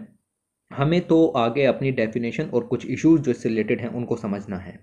ओके, अब बहुत सारी जो पॉलिटिकल पार्टीज़ हैं, इकोनॉमिस्ट हैं, जर्नलिस्ट हैं, ओके, उन सब के बीच में इस फ्रीबीज को लेकर के दिक्कत हुई कि भाई आखिर ये टर्म जो है फ्रीबीज इसके अंदर में आएगा क्या। क्योंकि आप मान लो मैं सरकार चलाता हूँ, तो मैं बाकी सरकारों के द्वारा चलाए गए जितने भी मीजर्स हैं, मान लो कि मैं BJP का हूँ, लेट से, ठीक है, और आप सरकार जो है वो बेसिकली लेट से फ्री इलेक्ट्रिसिटी डिस्ट्रीब्यूशन कर रही है। वेरी वेरी इंपॉर्टेंट इनिशिएटिव था। ओके, बहुत अच्छे तरीके से वर्क हो रहा है वहाँ पर। ओके, मैं उसको कह सकता हूँ कि जो है ये फ्रीबीज है। ओके, मैं उनके किसी भी प्रोग्राम को फ्री भी कह सकता हूँ। तो यही चीज़ जो है वो निकल करके आई। सुप्रीम कोर्ट ऑफ इंडिया के अंदर में पिटीशन यहाँ पर फाइल की गई, और पिटीशन के अंदर में बेसिकली ये चीज़ डिमांड की गई कि इलेक्शन कमीशन ऑफ इंडिया को डायरेक्शन दिया जाए कि to seize election symbols of the political parties which promise या distribute irrational freebies to the public fund। Petition के अंदर ये कहा गया कि इलेक्शन कमीशन ऑफ इंडिया को डायरेक्शन दिया जाना चाहिए सुप्रीम कोर्ट के द्वारा कि पब्लिक फंड का किसी भी तरीके से फ्रीबीज को बांटने में अगर इस्तेमाल किया जाता है तो उस पॉलिटिकल पार्टी का इलेक्शन सिंबल जो है वो उसको ख़त्म किया जाए, उसका जो कैंडिडेचर है वो यहाँ पर ख़त्म कर दिया जाए। ओके, इस तरीके से दिखाया गया कि टोटल स्टेट और सेंट्रल गवर्नमेंट के ऊपर लगभग 150 लाख करोड़ रुपए 150 लाख करोड़ रुपए का जो पब्लिक डेप्ट है, और ये बिल्कुल भी सही नहीं है, और इसको रोकने के लिए कदम उठाया जाना चाहिए। ओके, और इसके अलावा अगर हम देखें कुछ रीजनल पार्टीज़ लाइक DMK है या फिर आप है, उन्होंने कहा कि argued at the apex court that the promises are not freebies but for the welfare. तो ये चीज़ थोड़ी सी यहाँ पर आपको समझनी है कि वेलफेयर की अगर हम बात करते हैं तो वो कॉन्स्टिट्यूशनल ऑब्लिगेशन बन जाती है गवर्नमेंट की, जबकि फ्रीबीज जो है बेसिकली इलेक्शन के टाइम पर दी जाती हैं। जैसे अब एक रियलिटी एग्जांपल यहाँ पर उठा लें, ओके, बुरा किसी को नहीं लगना चाहिए, ओके, बस एक एग्जांपल के तौर पर उठा लेते हैं। उत्तर प्रदेश की सरकार के सामने चुनाव थे 2022 में, उन्होंने उससे पहले जस्ट चुनाव से पहले उन्होंने टैबलेट और laptop distribution, basically smartphone distribution scheme यहाँ पर शुरू की। आपने पिछले 5 सालों में ऐसा काम क्यों नहीं किया? ऐसे ही इससे पहले चुनाव में 2017 के में अखिलेश यादव सरकार ने सेम काम यहाँ पर जो है वो किया था। भाई चुनाव के टाइम पर आप इस तरीके की हरकत क्यों करते हो, जबकि आपको पता है कि ये वेलफेयर मेजर आपको तुरंत पार्टी में आते ही लेने चाहिए थे। खैर आगे चलते हैं, और सुप्रीम कोर्ट ने ये पिटीशन वगैरह से सुनी और उन्होंने कहा कि जो आपकी ट्रू पावर है कि किसको चुन करके लाना है किसको चुन करके नहीं लाना है, वो आपकी जनता के हाथ में है, और फ्री बीज जो हैं उनका रोल यहाँ पर कम हो जाता है इस सिलसिले में। खैर सुप्रीम कोर्ट का ये डिसीजन है, और सुप्रीम कोर्ट ने ये भी कहा कि भाई ये जो है वो हमारा एरिया नहीं है, ओके, इस सब चीज़ों को यहाँ पर कहा गया। हालांकि उन्होंने एक 3 जज बेंच भी यहाँ पर कंस्टिट्यूट की जिससे कि केस को यहाँ पर सुना जाए। यूजुअली अगर हम बात करें तो पॉलिटिकल पार्टीज़ 2 तरीके से अपने प्रोमिस को फुलफ़िल करती हैं। जो उन्होंने प्रोमिस किए हैं उसको 2 तरीके से फुलफ़िल यहाँ पर किया जाता है। एक तरीका होता है सब्सिडी दे करके, 100 रुपये की चीज़, लेट से 100 रुपये का यूरिया का कोई कट्टा हो, फार्मर्स को 20 रुपये में उपलब्ध करा दिया, तो ये सब्सिडी यहाँ पर दे दी कितने रुपए की, 80 रुपये की। तो एक तो तरीका ये होता है, इसमें राशन हो सकता है, कैरोसिन ऑयल हो सकता है, कुछ भी हो सकता है जिस पर आप सब्सिडी यहाँ पर उपलब्ध कराते हो। दूसरा तरीका होता है पूरी तरीके से फ्री सर्विसेज और गुड्स यहाँ पर उपलब्ध करा देना। सब्सिडीज़ में सारा काम फुल आपका 100% तरीके से नहीं किया जाता, ओके, लाइक 80 रुपये यहाँ पर सब्सिडी के रूप में दिए गए हैं, थोड़े से आपको देने पड़ेंगे। यहाँ पर आप देखोगे कि 100% अगर छूट यहाँ पर दे दी जाए तो सर्विसेज फ्री हो जाती हैं, free services like free public transport, free laptop और टैबलेट्स टू द स्टूडेंट्स। अब बात यह आती है कि 2 तरीके से सरकारें यहाँ पर वर्क करती हैं, इनमें से कौन सी चीज़ को फ्री भी यहाँ पर जो है वो माना जाए। एटाइमोलॉजिकली अगर हम देखें फ्रीबीज क्या होता है, फ्रीबीज जो है वो ऐसी किसी भी वस्तु को नाम दिया जा सकता है जिसके लिए आपने कोई पेमेंट ना लिया हो। एक सब्सिडी, जिसमें आपकी एक सब्सिडी की बात करें, though it does not have a statutory और legal definition, is recognized in economics as a government support to the lower cost of goods or services to the beneficiaries। ये तो आपका फ्री बीज की डेफिनेशन में नहीं आता, मतलब कॉस्ट देनी पड़ रही है, लोअर कॉस्ट पर चीज़ें मिल रही हैं, इसका मतलब फ्री ऑफ कोर्स नहीं है। इसीलिए जो सब्सिडीज़ हैं वो तो आपकी फ्री बीज नहीं होती हैं, ये तो आपको यहाँ पर ये बात क्लियर कर दी गई है डेफिनेशन के थ्रू, ओके। बट फिर भी सब्सिडी और फ्री बी के बीच की जो लाइन है वो कभी कभी मिस इंटरप्रेट यहाँ पर कर दी जाती है। अलग अलग रिपोर्ट आई है, लाइक 15th फाइनेंस कमीशन की 2021 से 2026 तक यहाँ पर रिपोर्ट आई है। उन्होंने फ्री बीज से रिलेटेड कई सारे इशू को डील करने की कोशिश यहाँ पर की। उन्होंने ये भी कहा कि बहुत सारे स्टेट्स ये चाहते हैं कि जो बेसिकली रिपोर्ट के अंदर कहा गया था कि जितने भी प्रोग्राम्स लिए जाते हैं उनको पॉपुलिस्ट और नॉन पॉपुलिस्ट के अंदर में यहाँ पर बांट देना चाहिए, मतलब कौन से बहुत ज़्यादा पॉपुलर हैं और कौन से नॉन पॉपुलर हैं उस तरीके से बांट देना चाहिए। लेकिन स्टेट्स ने मना किया कि पॉपुलिस्ट और नॉन पॉपुलिस्ट में आपको इसको नहीं बांटना चाहिए, क्योंकि अलग अलग स्टेट के अंदर में डेवलपमेंट की रिक्वायरमेंट भी अलग अलग होती हैं। मतलब लेट से कहीं पर साइकिल्स बटनी है गर्ल्स को, ओके, स्कूल जाने के लिए, दूसरे स्टेट में वो पहले ही बट चुकी हैं, तो अब जो है वो बटनी है किसी स्टेट में और आपने उसको नॉन पॉपुलिस्ट में डाल दिया, पॉपुलिस्ट में डाल दिया, तो फिर दिक्कत यहाँ पर उस स्टेट के लिए हो जाएगी, क्योंकि वो साइकिल उपलब्ध नहीं करा पाएगा, चाहे उसका मकसद वेलफेयर मेजर ही क्यों ना हो। तो ये चीज़ें नज़र आती हैं। इसके अलावा इन्होंने ये भी कहा कि elected sovereign governments are accountable to the people of the state and they rather than the finance commission should have the prerogative to deciding the welfare measure. और वेलफेयर मेजर डिसाइड करने की पावर भी government के पास में होती है, क्योंकि वो इलेक्टेड पावर है और लोगों ने उसको चुन करके भेजा है। खैर इन्होंने जो है वो यहाँ पर सपोर्ट भी किया और डिक्लाइन भी हुआ, इस तरीके की चीज़ें यहाँ पर चलती रहती हैं। इसी तरीके से रिजर्व बैंक ऑफ इंडिया ने अपनी रिपोर्ट जारी की जिसका नाम है स्टेट फाइनेंसेस ए रिस्क एनालिसिस, और इन्होंने एक बात कही कि हमें फ्री बीज को पब्लिक मेरिट गुड्स से डिस्टिंग्विश करने की ज़रूरत है। पब्लिक मेरिट गुड का मतलब यहाँ पर ये हो जाता है कि जो पब्लिक के लिए उसके वेलफेयर मीजर के लिए शुरू की गई हैं उनसे अलग करने की ज़रूरत है। अब जैसे पब्लिक गुड्स के अंदर में आप और भी एग्जांपल्स ले सकते हो, लाइक किसी के इकोनॉमिक बेनिफिट के लिए हैं या फिर उसको अनएम्प्लॉयमेंट से उठाने के लिए हैं, एम्प्लॉयमेंट जनरेशन स्कीम्स हो सकती हैं, पब्लिक डिस्ट्रीब्यूशन सिस्टम हो सकता है, एजुकेशन वगैरह का सपोर्ट हो सकता है। ये तो चीज़ें हो गई आपकी यहाँ पर पब्लिक गुड्स के लिए। इसके अलावा इन्होंने कहा कि फ्री बीस के अंदर में free electricity, free water, free public transport, waiver on pending utility bills और फार्म लोन वेवर जो हैं वो यहाँ पर इनको फ्री बीस की तरह जो है वो आपको मानना चाहिए। तो आरबीआई ने इस चीज़ को यहाँ पर बताया कि पब्लिक मेरिट गुड्स के अंदर में इसको डाल दो, फ्री बीस के अंदर में इसको डाल दो। जो भी सरकारें जिस स्कीम को लॉन्च कर रही हैं समझ लो कि वो जो है वो फ्री भी हो गई और दूसरी वाली जो है वो आपकी यहाँ पर मेरिट गुड हो गई। अब ये आरबीआई ने काम कर लिया, ठीक है। उसके बावजूद आरबीआई ने कई सारे स्कूलों, कई सारे जो स्टेट्स हैं उसमें चल रही पब्लिक मेरिट गुड्स स्कीम्स को फ्री बीस के नाम पर रजिस्टर भी कर दिया। ओके, ये सब बहुत डीप स्टडीज़ होती हैं और जनरल पब्लिक तक पहुंच भी नहीं पाती। ओके, बट यहाँ पर देखो साफ साफ लिखा हुआ है, but RBI convolutes the understanding of the freebies by listing the following state government schemes, और इनको इन्होंने कर दी। जैसे जैसे आप यहाँ पर समझो कि झारखंड की स्कीम चलती थी that is called Guruji credit card scheme, और इसके अंदर 10 लाख रुपए तक का लोन यहाँ पर दिया जा सकता था लो इंटरेस्ट रेट पर, जीरो इंटरेस्ट रेट नहीं था, थोड़ा सा ध्यान दीजिए। यहाँ पर लो इंटरेस्ट रेट यहाँ पर था और आपको हायर एजुकेशन के लिए में ये लोन दिया जाता। ओके, अब समझो एजुकेशन का लोन अगर दिया जा रहा है तो आरबीआई ने कहा था कि इसको पब्लिक मेरिट गुड के रूप में कंसीडर करोगे, ना कि फ्री बीस के रूप में। तो आपने इसको फिर ये कैसे कंसीडर कर लिया। इस तरीके के और भी एग्जाम्पल्स हैं, मैं ज़्यादा डिटेल में नहीं जाना चाहता। जैसे कि यहाँ पर दिया गया राजस्थान के अंदर में 6,000 रुपये मदर्स को दिए गए। ओके, और on the birth of child under the state Indira Gandhi मातृत्व पोषण योजना, और इस स्कीम को जो है वो फ्रीबी के अंदर में डाल दिया। भाई क्यों डाल दिया आपने फ्रीबी के अंदर में, जरा सोच करके तो देखिए क्यों क्यों आपने इसको फ्रीबीज के अंदर में डाल दिया। तो ये चीज़ें निकल करके आती हैं। आरबीआई ने इसके ऊपर आर्ग्यूमेंट्स भी दिए कि हमने ये किया, हमने वो किया। ओके, बट मुझे नहीं लगता इसमें इतना जाने की ज़रूरत है।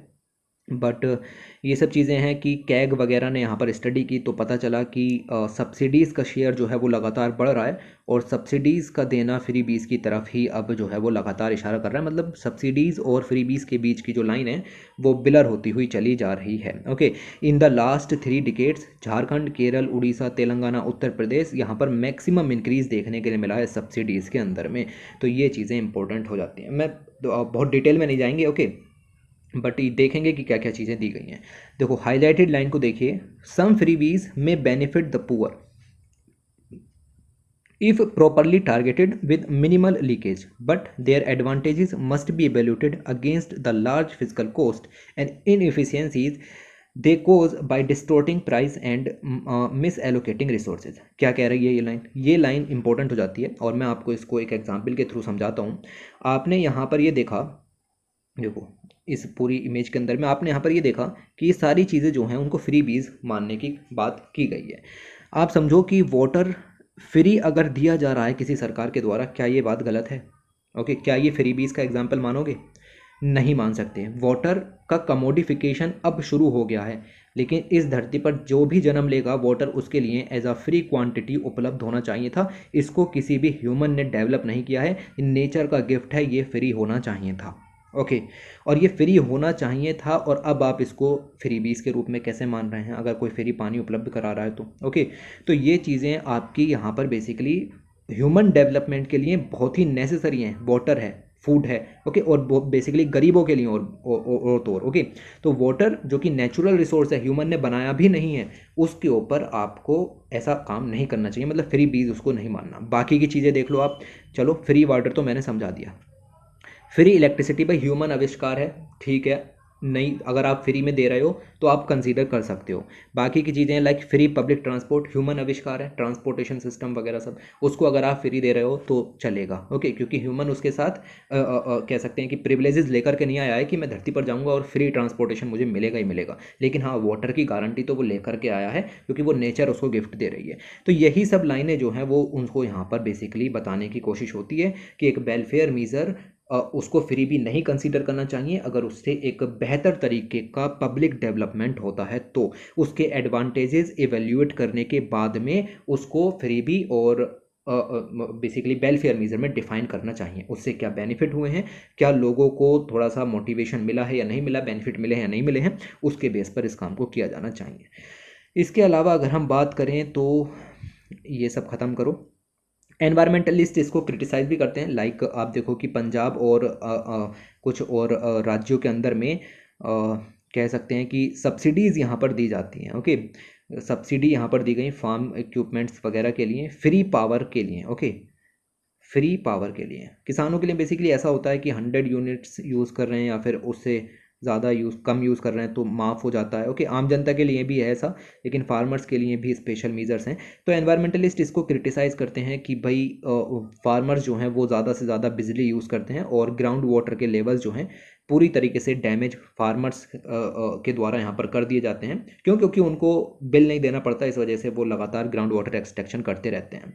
ये तो एक बेसिकली ये पॉइंट यहाँ पर हो गया, लेकिन दूसरा पॉइंट यहाँ पर ये भी निकल करके आता है कि अगर फार्मर्स को ये फ्री पावर यहाँ पर डिस्ट्रीब्यूट नहीं की गई तो उनकी कॉस्ट ऑफ प्रोडक्शन जो है वो काफ़ी ज़्यादा बढ़ जाएगी। फ्री इलेक्ट्रिसिटी, फ्री वाटर और अदर सपोर्ट जो स्टेट के द्वारा प्रोवाइड किए जाते हैं वो उनकी कॉस्ट ऑफ फूड प्रोडक्शन को लो करने में मदद करते हैं। तो अपने अपने निगेटिव और पॉजिटिव एस्पेक्ट हैं, आपको नहीं जानना कि क्या सही है क्या गलत, आपको भी जस्ट एक बैलेंस लेकर के यहाँ पर चलना है। ओके, तो ये चीज़ें थोड़ी सी यहाँ पर याद रखिएगा। इसके अलावा ये कुछ एग्जांपल्स दिए गए हैं, ग्राउंड रियलिटीज़ चेक की गई बाय डाउन टू अर्थ और उन्होंने देखा कि आखिर लोगों में क्या जो है वो बात चल रही है। ओके, अलग अलग स्टेट में लोगों से पूछताछ की गई कि आपके लिए जो फ्रीबीज़ हैं वो सही हैं या गलत हैं। तो पता चला कि मोस्ट ऑफ द पीपल जो कह रहे हैं वो कह रहे हैं कि फ्रीबीज़ हमारे लिए बेनिफिशियल यहाँ पर होती हैं। हालांकि उन्हें सरकार ने इलेक्शन के लिए किया हो, ओके, किसी भी मोटिव से किया हो, लेकिन उसका जो बेनिफिट अगर हमें मिलता है तो हाँ फ़ायदा यहाँ पर होता है। जैसे दिल्ली की सरकार है, उसने अपनी 200 यूनिट तक की फ्री इलेक्ट्रिसिटी यहाँ पर दे रखी है। ओके, इन्होंने जब लोगों से बात की तो पता चला कि अगर मेरी जो इलेक्ट्रिसिटी है वो फ्री नहीं होती तो आज मेरा बिल दोगुना आ रहा होता, लगभग 2500 रुपये का बिल जो है वो उनके यहाँ से जा रहा होता।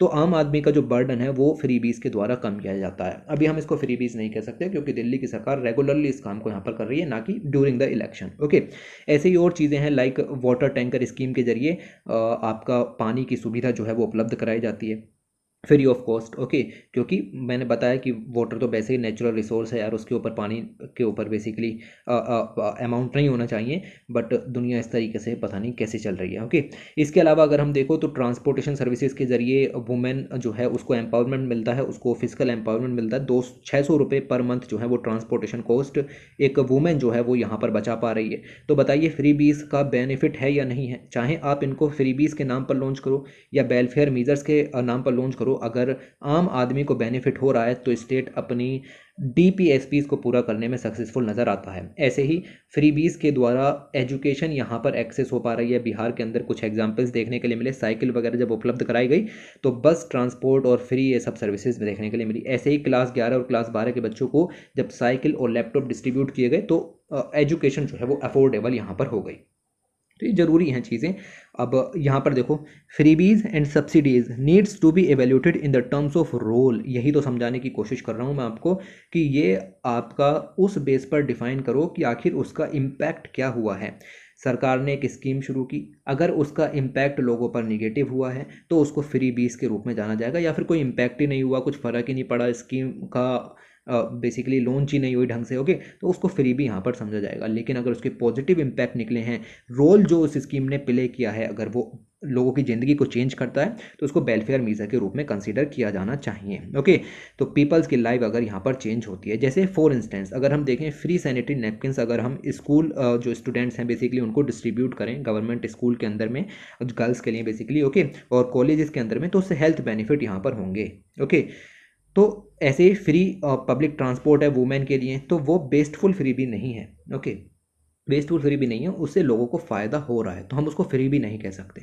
तो आप समझ गए कि फ्री भी, सब्सिडी, वेलफेयर मेजर्स में क्या डिफरेंस करना है, कैसे करना है, वो स्कीम को लॉन्च करने के बाद पता चलेगा कि उसका इम्पैक्ट क्या हुआ। ओके, ये नई डिबेट नहीं है, ये पुरानी डिबेट है, ये सब चलता हुआ आ रहा है जब से इंडिया आज़ाद हुआ है, तब से लेकर के चीज़ें चलती हुई आ रही हैं कि सरकार जो है वो अपनी स्टेट पॉलिसीज़ के नाम पर फ्रीबीज डिस्ट्रीब्यूट करती हैं और ये सब कोई नई चीज़ यहाँ पर नहीं है।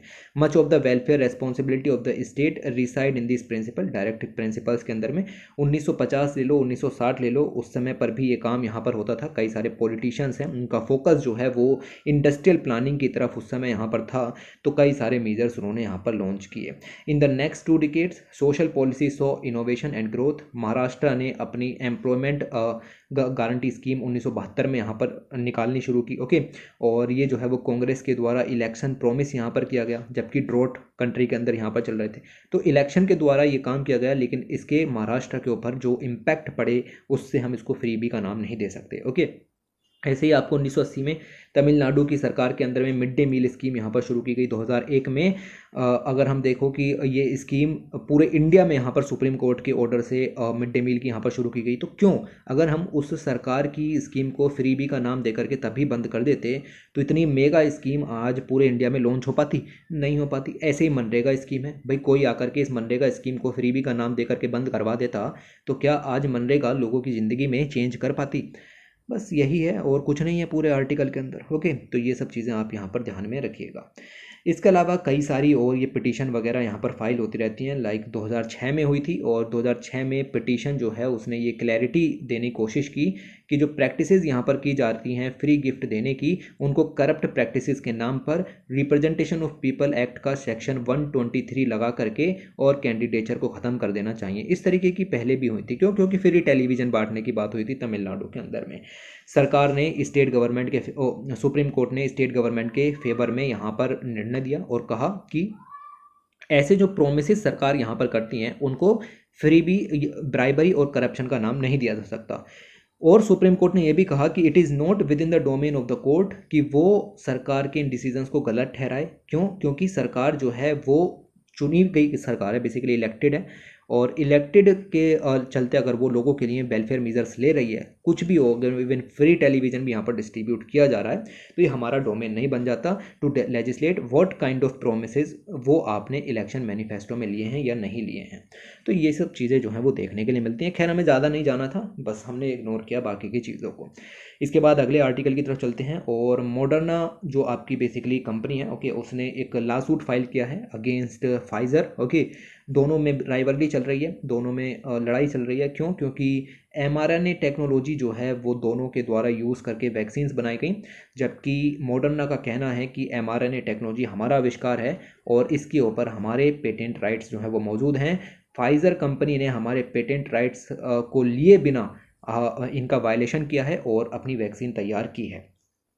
ठीक है, ये सब चलता रहता है, बट हमें इसमें नहीं जानना कि आखिर किस तरीके से क्या चीज़ ऐसी यूज़ कर ली कि मॉडर्ना को इतना गुस्सा आया, या फिर ये सब चीज़ें चल रही हैं। ओके, लॉ सूट वगैरह फाइल करने की चीज़ें हैं, हमें इतना डिटेल में नहीं जानना, बट कुछ चीज़ें हैं जो कि मैंने यहाँ पर हाईलाइट भी की हैं। यहाँ पर यही है जो मैंने आपको बताया, dispute. Okay, patent dispute basically यहाँ पर हुआ, और डिस्प्यूट इसी बात के ऊपर है कि जो mRNA प्लेटफॉर्म है उसके लिए पेटेंट राइट्स किसको मिलने चाहिए। ओके, और ये चीज़ें थोड़ी सी यहाँ पर आपको मिल जाएंगी।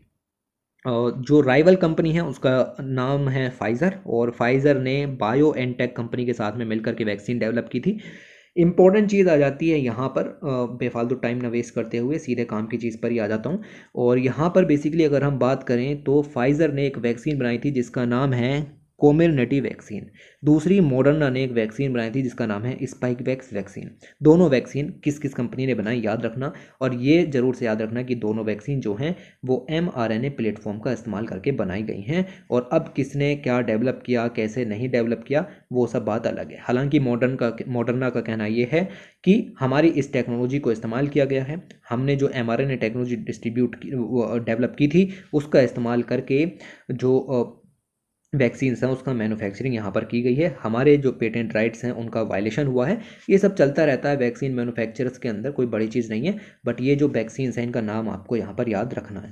उसके बाद आगे बात करते हैं, लिखा हुआ है ओजोन ऑन फायर, और इसमें पर्टिकुलरली बात की जा रही है ओजोन लेयर की। ओजोन लेयर के ऊपर सारी चीज़ें आप लोगों ने पढ़ी हुई हैं, यहाँ पर क्या बताया जा रहा है मैं उसको बताने की कोशिश करता हूँ। ओजोन लेयर आपको पता है कि स्ट्रेटोस्फेयर में यहाँ पर होती है, लगभग 10 से लेकर के 50 किलोमीटर तक की मोटी परत ओजोन की यहाँ पर होती है, और वो हमारी रक्षा करती है सूरज की हार्मफुल यूवी रेडिएशन से। ओके, स्किन बर्न ना हो जाए और अलग अलग तरीके की बीमारियां हैं वो सब चीज़ें ना हो जाएं, इसीलिए अब यहाँ पर जो बताया जा रहा है वो बताया जा रहा है सिनेरियो जून 2019 से मार्च 2020 तक का। ये वो समय था जब ऑस्ट्रेलिया के अंदर भारी मात्रा में वाइल्ड फायर्स यहाँ पर लगी थी। आप लोग कोरोना में घर में बैठे थे और इन सब की इमेजेस को यहाँ पर फेस कर रहे थे। ओके, तो ये सिचुएशन थी। लगभग 3 बिलियन के करीब एनिमल जो हैं वो किल हुए, डिस्प्लेस हुए, बड़ा नेचुरल डिजास्टर ये उभर करके आया। अब कुछ साइंटिस्ट जो हैं वो इन्होंने 2-3 साल बाद इसके ऊपर फिर से स्टडी की और स्टडी करके पता लगाया कि जो अनकंट्रोल्ड फायर्स यहाँ पर लगी थी उसके कारण भारी मात्रा में स्मोक और एसोसिएटेड गैस जो हैं वो एटमॉस्फेयर में चली गई। ये गैसें जो हैं वो आपको मिलेगा कि काफ़ी समय तक हाई एल्टीट्यूड में रहीं, लगभग 36 किलोमीटर तक पहुंच गई। 36 किलोमीटर का एरिया अगर आप देखें तो 10 किलोमीटर से 35 किलोमीटर के बीच में आता है, यानी कि ये वो एरिया था जहां पर ये गैसेस पहुंच करके ओजोन लेयर को ख़त्म कर रही थी, ओजोन लेयर को जो है वो तबाह कर रही थी। ओके, तो ओजोन लेयर पर इस तरीके का इम्पैक्ट जो है वो ऑस्ट्रेलिया की वाइल्ड फायर के द्वारा जो पड़ा उसको यहाँ पर बेसिकली बताया गया है। जो स्मोक्स उठे वो आपके ब्लैक कार्बन के साथ में मिलकर के सोलर हीट को एब्जॉर्ब करने लगे और साथ ही साथ लोअर स्ट्रेटोस्फेयर में एक हॉट एयर का बैलून बन गया, जिससे ओजोन लेयर को नुकसान होना शुरू यहाँ पर हुआ। तो ये सब चीज़ें जो हैं वो आपको यहाँ पर मिल जाएंगी। कॉमन है, कोई भी गैस ऊपर जाएगी तो वो किसी न किसी चीज़ को तो तबाह करेगी।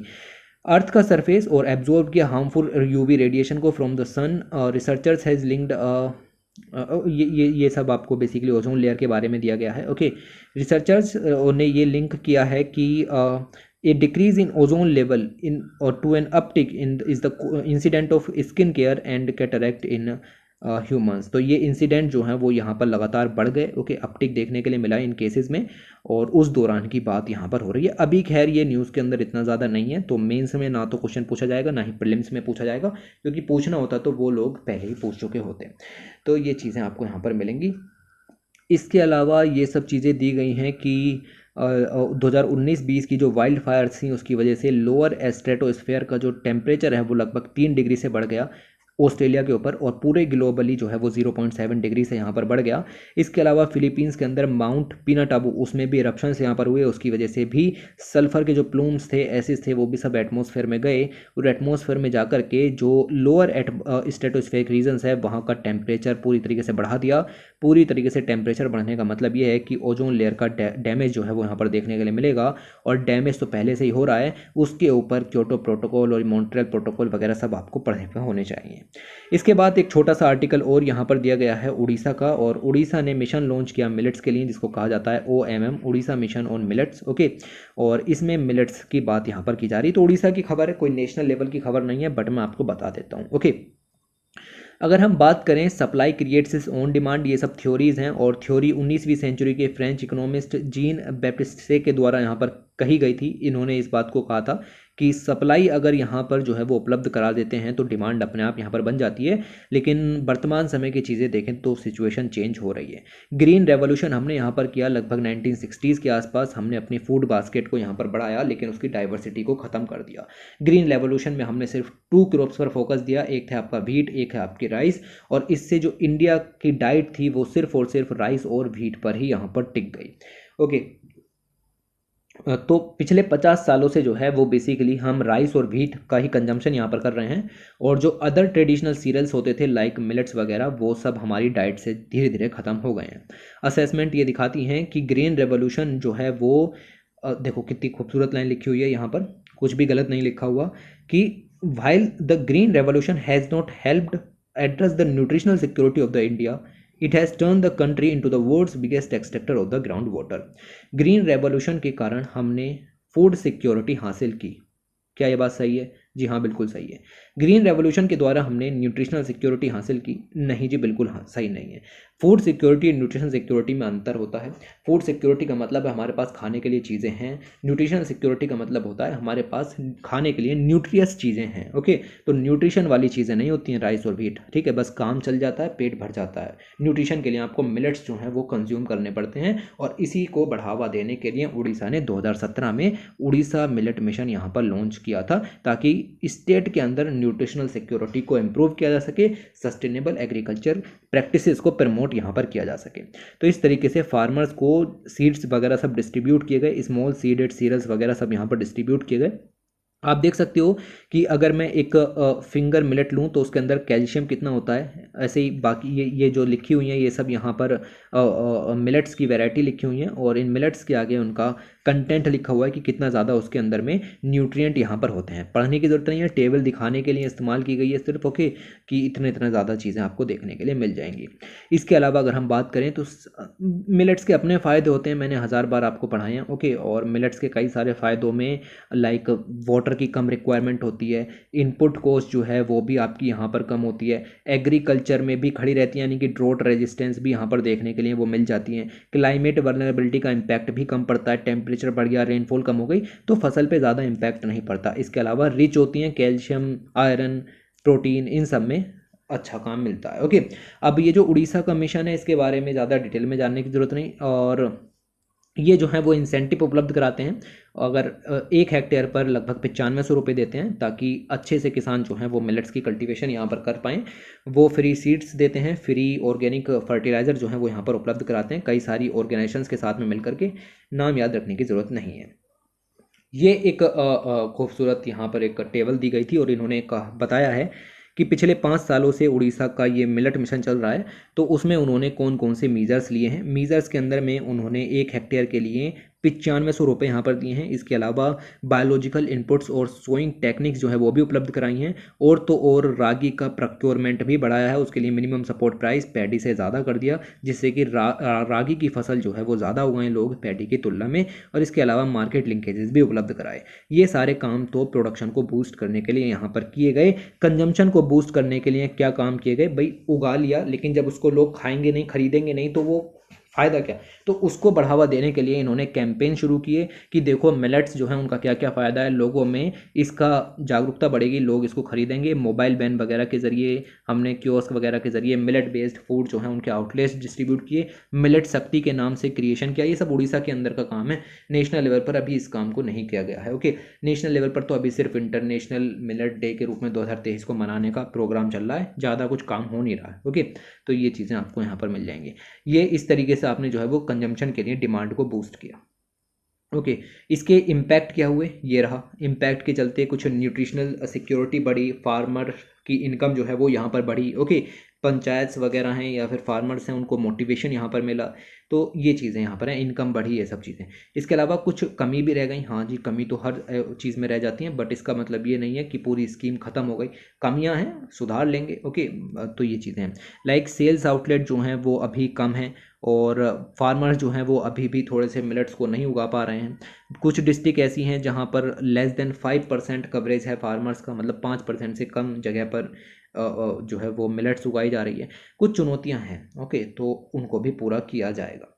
खैर ये चीज़ें आपको मिल जाएंगी। इसके अलावा एक और यहाँ पर आर्टिकल दिया गया था, और ये आर्टिकल बेसिकली क्या कह रहा था, ठीक है।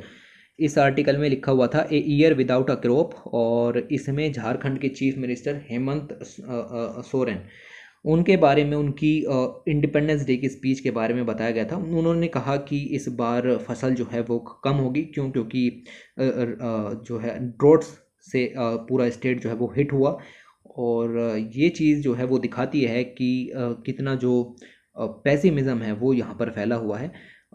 लोग जो हैं वो माइग्रेट कर रहे हैं, दूसरी जगह को जा रहे हैं, और क्योंकि उनकी क्रॉप जो है वो नहीं होगी।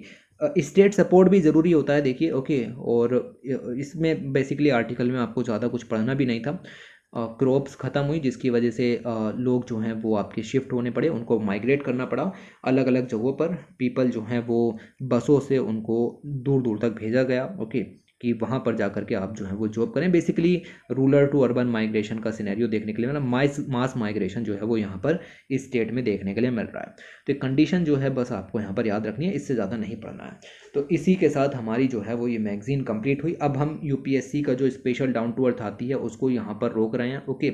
उसको पढ़ाते हुए 1 ईयर जो है वो कंप्लीट हो गया है, और अब तक आपको समझ में आ गया कि उसका इम्पोर्टेंस क्या है, और उसको मैं अपनी तरफ से रोक रहा हूँ, लेकिन मैं चाहता हूँ कि आप अपनी तरफ से उसको कंटिन्यू रखें, ओके।